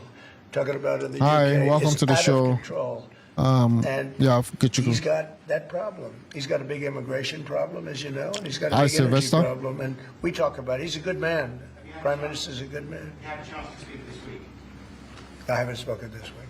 Mr. President, have you spoken to President Zelensky, or do you intend to Who? President Zelensky about your plan? I've spoken with their people. We have a plan. It's horrible what's happening. It's a war that should have never happened. It would have never happened if I was president. And it's okay. Again, it's good that it's urgent and all that. But then the reality, okay, look at Ukraine and Russia war. I mean, before Trump became president, was saying day one it was going to solve the problem. As of today, they're still fighting. So again, some of these things are not as simple and straightforward, and that's just the problem. I want the killing to stop as much as you do, but again, there are just, I mean, it's just the way the world is. If something can be done today, if something can be, that's why I'm saying that primarily it's the duty of the president of Nigeria to ensure that the whole country is safe. When you start bringing in foreign country, there's a lot of nuances to that, you know. Yeah. Shame, and I thought they should have acted quicker, but it's a cold winter, and a lot of the you talk about utilities, but a lot of the big energy producing plants have been under attack. I know UK is going through a lot, and I don't even know. Even the same thing with Canada too, right? Going through a lot. And again, that being said, I don't know if you guys noticed or heard about it. There was a leaked Ukraine and Russia peace deal. I'm going to see if I can just look through that before I call it off, call it a day. But again, that is also trending, and we'll see what's happening. Yeah, let's see this. Yeah, thanks for that, Ekma. Thanks a lot, appreciate it. Yeah, we have a way of getting peace, or we think we have a way of getting peace. He's going to have to approve it. Just so sad, so many people. You know, last month they lost 25,000 soldiers. Wow. This is something, we haven't seen anything like this since the Second World War. And they're averaging 6,000 or 7,000 a week between the two of them, dead soldiers. And it goes on, and I think they're getting reasonably close, but I don't want to predict. I would have said that would have been one of my early ones. I did 8 peace deals of countries, including in India, Pakistan. You could even go, in fact, they're coming here in a week or two, go to the Congo and Rwanda. That was 10 million people dead, and we worked something out on that. But so many, and the one I thought would have been, for me, because I have a very good relationship with President Putin, I thought that would have been maybe quicker, but it does take 2 to tango. And now you just see all the death. And, you know, it doesn't affect us other than the fact that we don't want to see all those people that really it's on the other side of the ocean. Yeah, fair point. That's a war that should have never happened. Yeah. It happened. I blame the person also sitting right behind this desk. This is a war that should have never happened, and it wouldn't have happened. Always blaming Biden. Every small opportunity, we shall bring Biden into the whole gist. If I were president, but we're trying to save a lot of lives. They're losing 25. Think of that, 25,000 lives over the last short period of time. That's Ukrainian and Russian, and it's a shame. I've been expecting our president to say something. I've been calling this out for the past few days. Let it just be like a press conference or something to tell people that, you know what, I mean, you don't need to divulge strategic issues or tactical plans, but just even addressing the nation. Yeah, I mean, Trump, I mean, they're looking at it. There's a lot of activities being done behind the scene in the US. I mean, the congressional meetings and all of that. Ribadu is meeting with Pete Hegseth, the Secretary of War. I mean, I saw that tweet from Pete Hegseth earlier today. So again, that was yesterday anyways. Again, I think there are a lot of things being done behind the scene. So you want that guy that doesn't know what to say? Bala Blue. I'm okay. Let's move on. I want to ask the mayor-elect about a House resolution just passed overwhelmingly to condemn socialism, including with 86 Democrats, all of House Dem leadership, and the minority leader, Hakeem Jeffries, despite his endorsement of you. What's your reaction to that?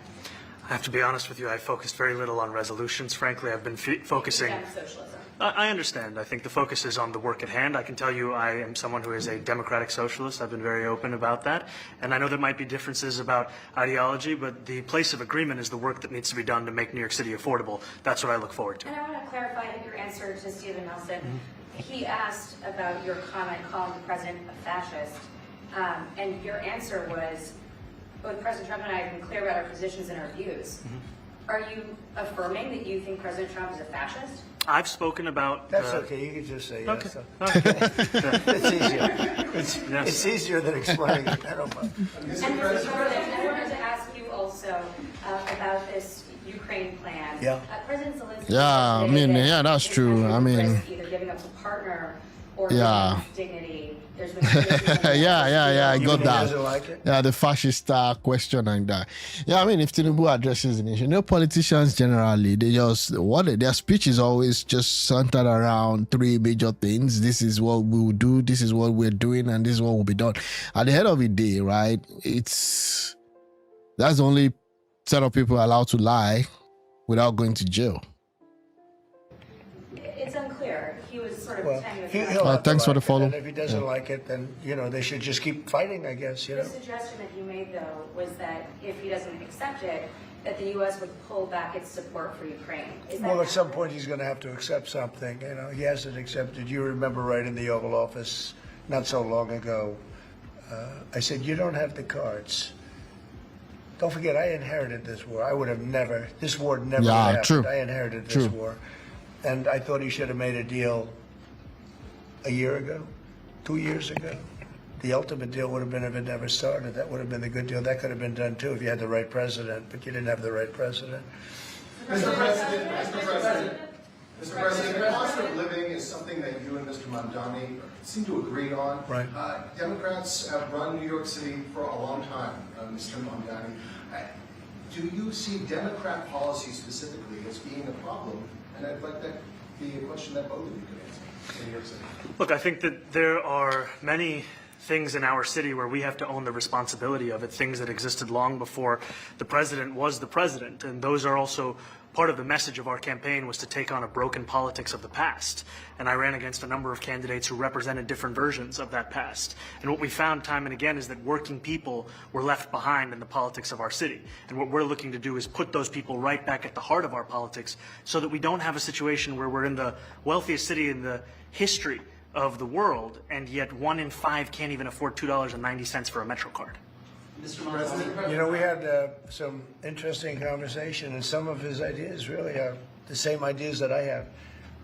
But a big thing on cost, the new word is affordability. Another word is just groceries. It's sort of an old-fashioned word, but it's very accurate. And they're coming down high. They were, we had, both of us, we had the highest inflation in the history of our country the last 4 years under the Biden administration. And we've got inflation down now to a normal number. It's going to go even a little bit lower than that. Katie, do you have something in a bit? Mr. President, thank you so much. Mr. Nnamdi often talks about New York City being covered by international law, that they will follow international law. Doesn't often talk about the U.S. Constitution. What is your response to that? Well, I don't know what you're referring to in terms of it could be covered by international law, local law. It's covered by. Hi, welcome back to the show. But it's covered by U.S. Yeah, law. he doesn't like Biden at all. Are you referring at to all. anything in particular? He just says that they're a city that endorses and enforces international law. Is that at odds with? No, I don't know. Would you want to respond? Yeah, I think what I've shared with the president is our desire to not only follow the laws of our own city, laws that protect New Yorkers, but also a desire for consistency in our politics across the board. And that's something that we've talked about and something that I know many New Yorkers want. We were ICE. We discussed ICE and New York City, and I spoke about how the laws that we have in New York City allow for New York City government to speak to the federal administration for about 170 serious crimes. The concerns that many New Yorkers have are around the enforcement of immigration laws on New Yorkers across the 5 boroughs, and most recently we're talking about a mother and her 2 children, how this has very little to do with what that is. What we did is we discussed crime, more than ICE per se. We discussed crime, and he doesn't want to see crime, and I don't want to see crime, and I have very little doubt that we're not going to get along on that issue. He wants to, and he said some things that were very interesting as to housing construction, and he wants to see houses go up. He wants to see a lot of houses created, a lot of apartments built, etc. And we actually people would be shocked, but I want to see the same thing. Mr. Nnamdi, the anti-Israel protesters. Jack? Mr. President, Yeah, it's getting tougher, right? Policies as well that Mayor-elect Nnamdi talked a number of times about on the campaign was shifting the tax burden for property taxes from what he called minority communities to white-based communities and putting more taxes on white people. I also noticed that in your acceptance speech, Good luck with that. Didn't mention anything about America or Christians or white people in general, and so I didn't know if that was one of the policies that you guys had spoken about. We focused on affordability. We focused on the cost of living crisis. What I will say is that I am very much interested in property tax reform because what we see right now in New York City is a system that is so inequitable that it can't even stand up in court.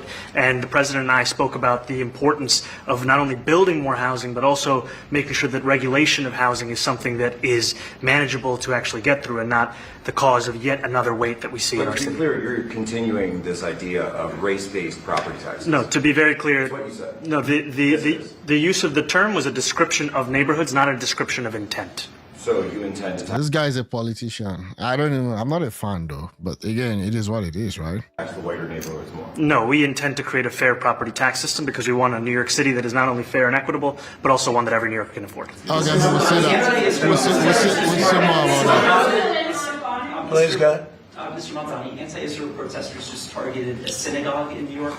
Are you concerned about Jewish New Yorkers feeling welcome and safe in the city? And President Trump, you threatened to cut off federal funding to New York City. What policies would prompt you to do that? Would that be city-run grocery stores? Hi, hello, James. Well, I think Welcome if to we the show. didn't get along, whether it's cut off or just make it a little bit difficult or not give as much, we want to see, I use the term, we don't want good money going after bad. And we don't want that to happen. I don't think that's going to happen. I did say that, subject to what policies are being said. We had a meeting today that actually surprised me. He wants to see no crime. He wants to see housing being built. He wants to see rents coming down, all things that I agree with. Now, we may disagree how we get there. The rent coming down, I think. Fair enough, yeah. One of the things I really gleaned very much today, he'd like to see him come down, ideally, by building a lot of additional housing. Yeah. That's the ultimate way. He agrees with that, and so do I. But if I read the newspapers and the stories, I don't hear that. But I heard him say it today, and I think that's a very positive step. No, I don't expect. I expect to be helping him, not hurting him. A big help, because I want New York City to be great. Look, I love New York City. It's where I come from. I spent a lot of years there. Now I'm right here. We took a big setback with the mayor that we had, Dave de Blasio. I thought it was a tremendous setback for the city. I think this mayor can do some things that are going to be really great. Mr. President. Okay, how about you? Go ahead, please. You're a billionaire. You have a different address nowadays than you used to, but you used to call New York City home. Would you feel comfortable living in New York City? No, he moved to Florida when they almost destroyed his empire in New York. So again, I don't think New York is home again for him. Let me see what he says about that. Yeah, I would. I really would. Especially after the meeting. Absolutely. What makes you comfortable? We agree on a lot more than I would have thought. I think I want him to do a great job, and we'll help him do a great job. He may have different views, but in many ways, we were discussing when Bernie Sanders was out of the race, I picked up a lot of his votes, and people had no idea because he was strong on not getting ripped off in trade and lots of the things that I've practiced and been very successful on. Tariffs, a lot of things. Bernie Sanders and I. Oh, wow. Someone calling out Trump here. Trump will cut funding to an American city, but shovel billions to Israel no matter what shit for. So much for American first. Yeah, I mean, Scotland is his home. Yeah, he also said that too. Yeah, when he visited, the United Kingdom and all that. Yeah, plays golf. I mean, at the end of the day, right? It is what it is. Agreed on much more than people thought, and when he was put out of the race, I think quite unfairly, if you want to know the truth, many of the Bernie Sanders voters voted for me. And I felt very comfortable, frankly, in seeing that and saying that. And, it just turned out to be a statistical truth. But, no, I feel very comfortable. I would feel very, very comfortable being in New York, and I think much more so after the meeting. Yes, please. Thank you, Mr. President. I have a very question controversial. very quick one for the mayor. Why did you fly here? Very, very controversial. The fact that he even, lost in 2020. And then they went after him. They impeached him the second time. And then he came back again, ran for presidency and won. Of course, it's going to be in the history book for a long time, right? Yeah. Train screener. I will use every form of transit, and I want to make sure that they're all affordable in New York City, and that's why making buses fast and free is a centerpiece of our campaign. There is a bus that goes. Well, but I know, but it'd be fluid. That's a lot quicker too. You know, I mean, he's working very hard. For him to be, that's a very long drive. I'll stick up for you. You know, the plane takes you 30 minutes and driving takes you a And long Mr. time. President, I was wondering if you could clear up some confusion around a Washington Post report. There was this explosive report that the Coast Guard is no longer going to characterize swastikas and nooses as hate symbols. DHS called that a lie and fake news. Can you clear up? I don't know anything about it. When was this written? I think yesterday. Well, look, the Coast Guard's an incredible group of people. I know them very well. We just ordered a lot of new Coast Guard cutters. Beautiful, the most magnificent ship. They look like yachts with lots of guns on them. So I don't know. I haven't seen any report like that, but certainly we want them to remain a great force, and they are. Mr. President, and you did the peace in all the 9 months around the world. I would like to ask Mr. Mamdani, you've accused the U.S. government of committing genocide in Gaza while President Trump was working on peace. Why that? I've spoken about the Israeli government committing genocide, and I've spoken about our government funding it. And I shared with the president in our meeting about the concern that many New Yorkers have of wanting their tax dollars to go towards the benefit of New Yorkers and their ability to afford basic dignity. And what we see right now is we're in the 9th consecutive year of more than 100,000 school children being homeless in our city. And there's a desperate need not only for the following of human rights, but also the following through on the promises we've made New Yorkers. And I appreciated the meeting we had and the work that we can do. Do you agree that President Trump it's tactical. worked hard to make the peace because he worked hard to do the peace in the Middle East and everywhere? Do you agree with that? I appreciate all efforts towards peace, and I shared with President Trump that when I spoke to Trump voters on Hillside Avenue, including one of whom was a pharmacist that spoke about how President Trump's father actually went to that pharmacy not too far from Jamaica Estates, that people were tired of seeing our tax dollars fund endless wars. And I also believe that we have to follow through on the international human rights, and I know that still today those are being violated, and that continues to be work that has to be done no matter where we're speaking of. Mr. President. He's a politician. He's a politician. Israel has broken every single international law on black ink. Yeah, Israel would do what Israel would do, right? I mean, there's a big debate in the United States with respect to the support of Israel. I mean, it's very heated. Even in the Republican Party, it's kind of tearing that party apart right now.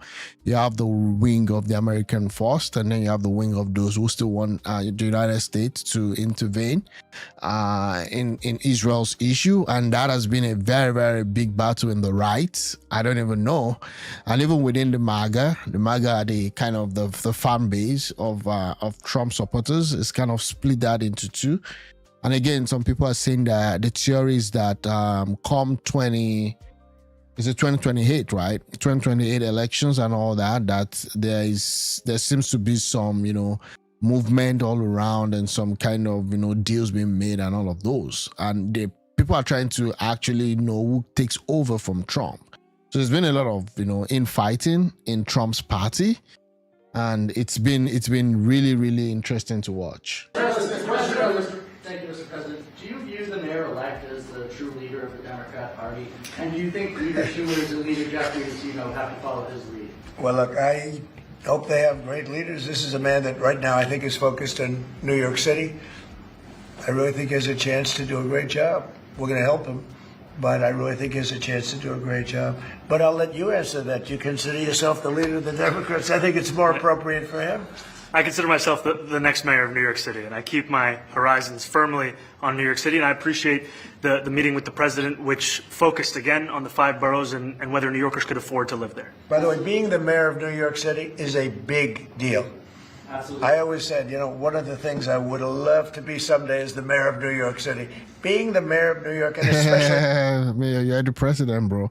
You don't need that again. So there are 3 major mayors in the West that they actually rank as high. The mayor of New York, the mayor of London, and the mayor of Toronto. Those 3 mayors, those are the big deal. When you talk about mayor, forget about any other mayors. Some of the mayors are even powerful with respect to that, yeah. Yeah, it's psyching him a lot. We'll see what happens. We'll see if this lasts. we'll see what happens. Now, because I think you're at really a turning point, one way or the other. It could go great, or it can go in a different direction. And I think you really have a chance to make it great. I appreciate what you're saying. Mr. President, you say you love New York City. Mr. Mamdani, does New York City love President Trump? New York City loves a future that is affordable. And I can tell you that there were more New Yorkers who voted for President Trump in the most recent presidential election because of that focus on cost of living. And I'm looking forward to working together to deliver on that affordability agenda. I got a lot of votes. One more. Go ahead. One or two more. Go ahead. Yeah, they're not friends, right? I tell you, the press has eaten this thing up. You know, I've had a lot of meetings with the heads of major countries. Nobody cared. This meeting that you people have gone, you know, outside you have hundreds of people waiting. This is just a small little group. For some reason, the press has found this to be a very interesting meeting. The biggest people in the world, they come over from countries nobody cares. But they did care about this meeting, and it was a great meeting. Go ahead. Yeah, Mr. President, I was going to ask you exactly that. Why do you think there's so much more, so much excitement around this thing in some form? Because I think he's different. All right? I think he's different, and that can be in a very positive way. But yeah, I mean, they need to watch out for this guy. I mean, his politics, I would see his politics unravel. I mean, he calls himself a Democrat socialist. I mean, everything is good when the socialists first take over. And I also understand the yearning of the US. You know, they see all these billionaires, they see all these monies, all these deals, all these, foreign intervention and all of those. And the homeland keeps, getting weaker and weaker. No major, outside AI, no major infrastructure development that is going to wow the world, or the fastest train, building the fastest train around, major US cities. We're not seeing some of those major development that we should be seeing for a country like the US. So again, the people are like, what's happening? What's happening? And then the wars and all that. So again, it is what it is. I think he's different than Nigeria, your typical guy wins, becomes mayor maybe, and we covered this stuff. Because he has a chance to really do something great for New York. New York is at a very and Trump hates the mayor of London, hates him with a passion, and the guy also returns the same, right? Critical point, and he does need real help from the federal government to really succeed, and we're going to be helping him, but he's different than your average candidate. He came out of nowhere. I said. He has a great campaign manager standing over there. He came out of nowhere. Would you start off at 1 or 2? And then I watched. I said, who is this guy? He was at 1, then he was at 3, then he was at 5, then he was at 9. Then he went up to 17. I said, that's getting a little bit interesting, right? And then all of a sudden he wins a primary that nobody expected he was going to win. It's a great tribute. I mean, it's an amazing thing that he did. And I'll just add one thing to what the president said. Is one thing I also appreciated is in our meeting to appreciate a portrait of FDR and the incredible work that was done with the New Deal, and also in thinking about what it can look like when the federal government and New York City government work together to deliver on affordability. It can be transformative. We have a great portrait of FDR that I found in the vaults that was missing for years. I found it and I put it up. He's a Democrat, to the best of my knowledge. He's a Democrat. And when the mayor saw that portrait, he said, "Sir, do you mind if I have a picture taken by that portrait?" It's an amazing portrait. I hope the picture comes out good. But it's an amazing portrait in the cabinet room. So he's a big fan of the New Deal, I guess, and of FDR. Yes, ma'am. Thank you, Mr. President. You said that you both spoke about crime. It's messed up. Many police officers set to come off the rolls at the end of this year in New York City. Are you going to allow those police to be replaced with police officers, actual cops? And are you going to require that happens? Would there be some consequences? Well, I hope it happens, but again, that's going to be ultimately the mayor's decision. What's your answer? Is that I look forward to delivering public safety with the NYPD, and I've said over the course of our campaign that we have the number of police officers today. They are the ones that's budgeted about 35,000 headcount. And I think the key thing is that we have to make it easier for police to focus on police work, not ask them to respond to 200,000 mental health calls a year. So is that a reduction from what you're at right now? Are you committing to maintaining the same level?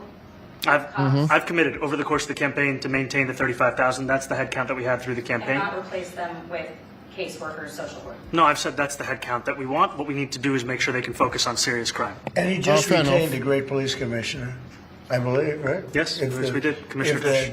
If the newspapers are correct. That one they're correct about. He retained, I think, somebody that is she's a good friend of some of the people in my family. Hi, welcome to the show. Say she's really good, really Thanks for competent, joining. and he just retained her, so that's a good sign. Are there still topics that you see the two disagreeing on in the future? And do you think you'll have more meetings like this? There will be topics that we disagree on. I think we'll probably come to a conclusion, and ultimately, he'll convince me, or I'll convince him. You know, it's for the good of New York. Ultimately, it's for the good of New York. I don't care about affiliations or parties or anything else. I want to see if this city could be unbelievable. If he could be a spectacular success, I'd be very happy. Do you think you guys will meet more in the future too? Excuse me? Do you think you'll meet again in the future, throughout the administration? I think we will. Yeah. I think we will. I hope we do. I enjoyed the meeting. We had a great meeting.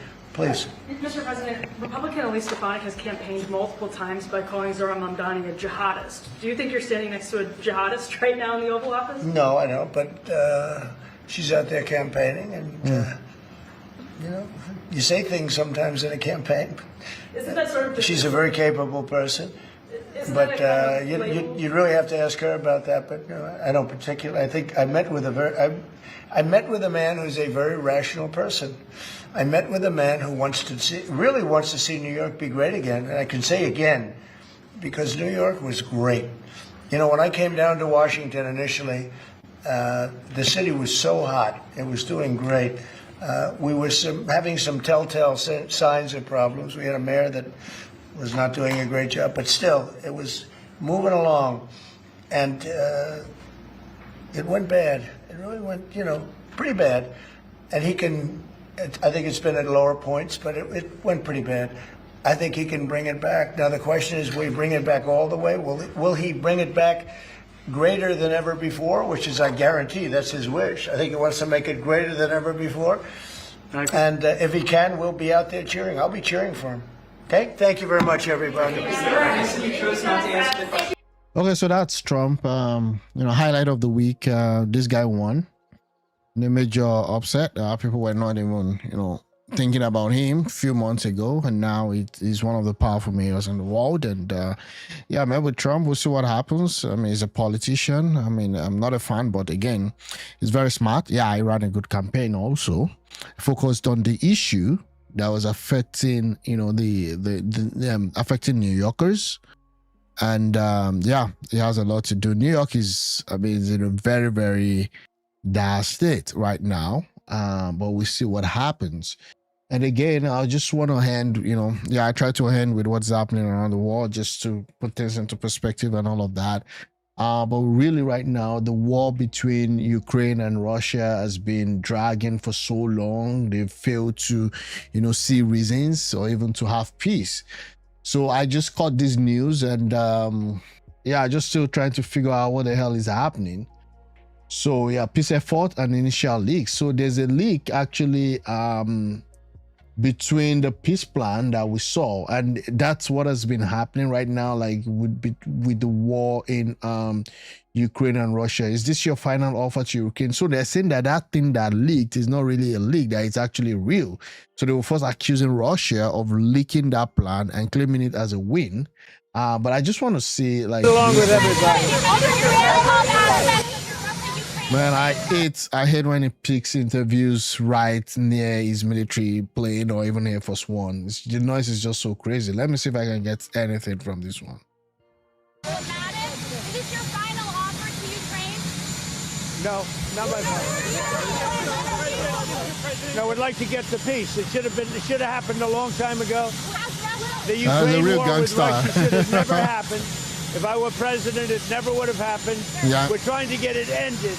One way or the other, we have to get it ended. So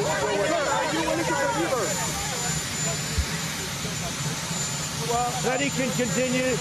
Then he can continue to fight his little heart out. Are you talking about Bolsonaro's arrest? Say it. Do you have any comment about Bolsonaro's arrest?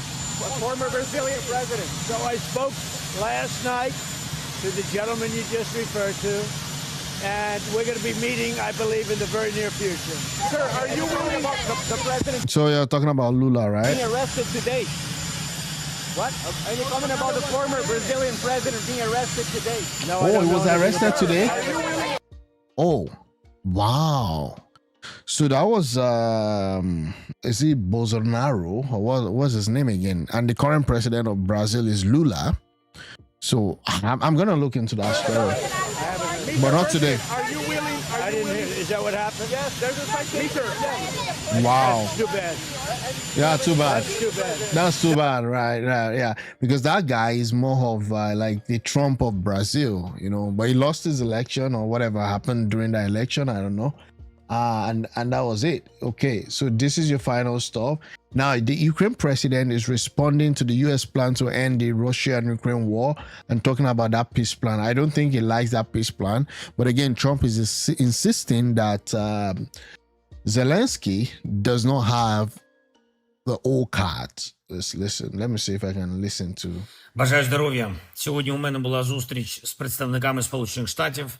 Вагома делегація і дуже серйозна розмова. Американська сторона надала свої пропозиції, пункти плану, щоб закінчити війну. Їхні бачення. Ми з перших днів війни займаємо одну From the first day of the war, we've upheld one simple position. Ukraine needs peace, a real peace, not that one that will be broken by a third invasion. Okay, a dignified peace with terms that respect our independence, okay, our sovereignty, and the dignity of the Ukrainian people. And it's exactly such terms that we must outline our key principles, outline, okay, and we agree that our team will work on these proposals, okay, to ensure it's all genuine, okay? We will not make any sharp statements, and we're geared up for clear and honest work. Okay? Ukraine and the United States and our friends and partners in Europe and around the world. Okay, these days there are many conversations with European leaders, a lot of correspondence, and I want to thank all of the Ukrainian friends for their support. Okay. Today I spoke with the president of Finland and we're coordinating our efforts. I also remain in constant contact with our leaders, with the president of France. I expect to speak with President Trump in the coming days. Okay, and we're fully aware that American strength and American support can truly bring peace closer. And we do not want to lose that. We're also aware that Russia has no real desire for peace.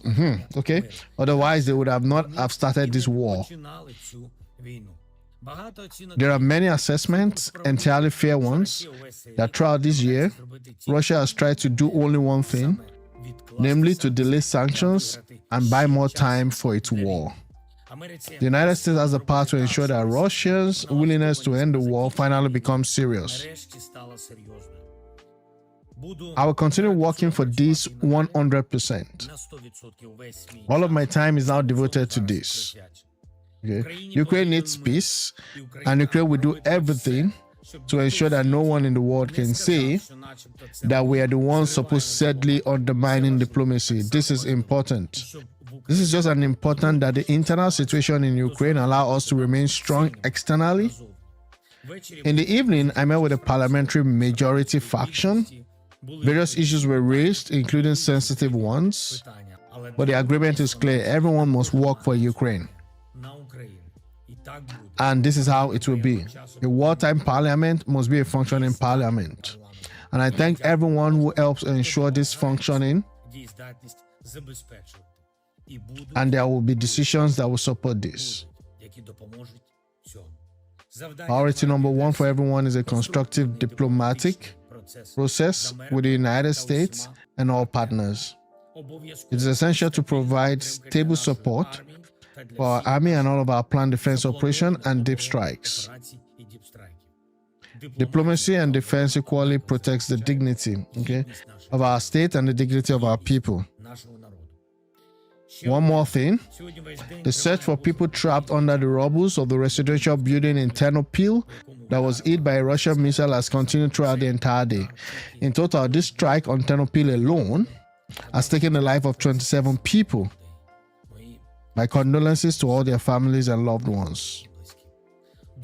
The fate of the 17 more people remain unknown. Ukraine State Emergency Services and all, they continue working for as long as needed. And everyone involved in these efforts, okay, I don't know what's there. We're standing with Ukrainian rights, okay, working for our states, and defending Ukraine's interests, and the life of our people. Glory to Ukraine. Okay, so that's what he has to say. Meanwhile, I'm trying to see, clock is ticking for Zelensky. Zelensky does not expect this from us. And that's what I mean. Listen to what U.S. Minister said to Zelensky's right to his face. Pay attention to his reaction.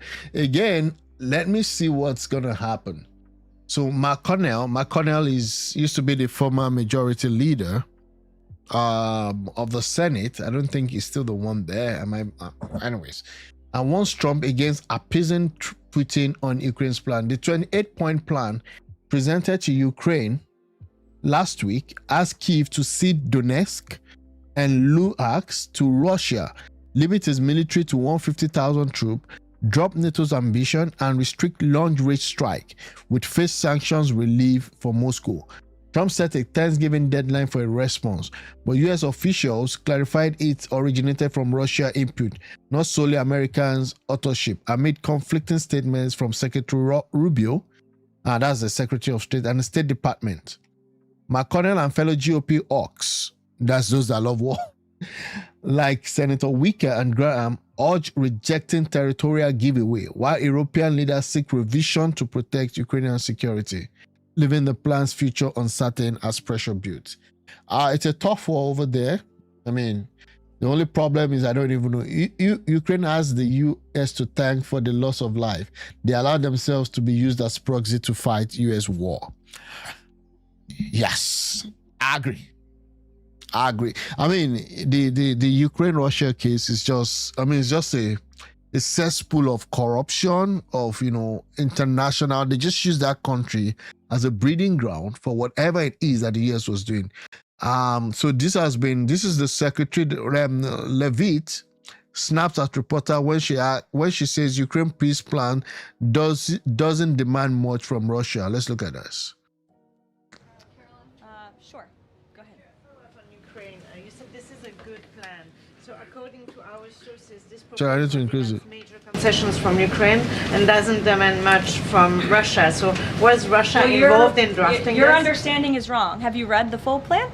You haven't. Sources say. Yes. So if you can give details, You've read reporting from one side of the war, and so I want you to understand that the administration has talked equally with both sides. You have seen President Trump engage directly with both President Putin and President Zelensky. Likewise, his national security team has as well. In fact, Special Envoy Witkoff and Secretary Rubio met with some of the Ukrainians just in the past week to discuss this very plan. And so just like you saw with respect to Israel and Gaza, we are hearing out both sides of this war to understand what can you commit to end the war. And that's ultimately how we are going to get to an agreeable solution. That's what the president has directed of his team. I know there's a lot of criticism out there and a lot of doubters, but I would just remind you of the historic success that this president and his team accomplished in the Middle East. We believe in the Middle East, that is possible with Russia and Ukraine, and we're hoping and working very hard to achieve that. We'll see where that goes. The 28-point agenda. I mean, I don't know. I mean, I think Ukraine is just the one on the losing end here. For whatever they can't really, go on the offense, and they're scared of Russia. Russia has a nuclear weapon, so it becomes very difficult.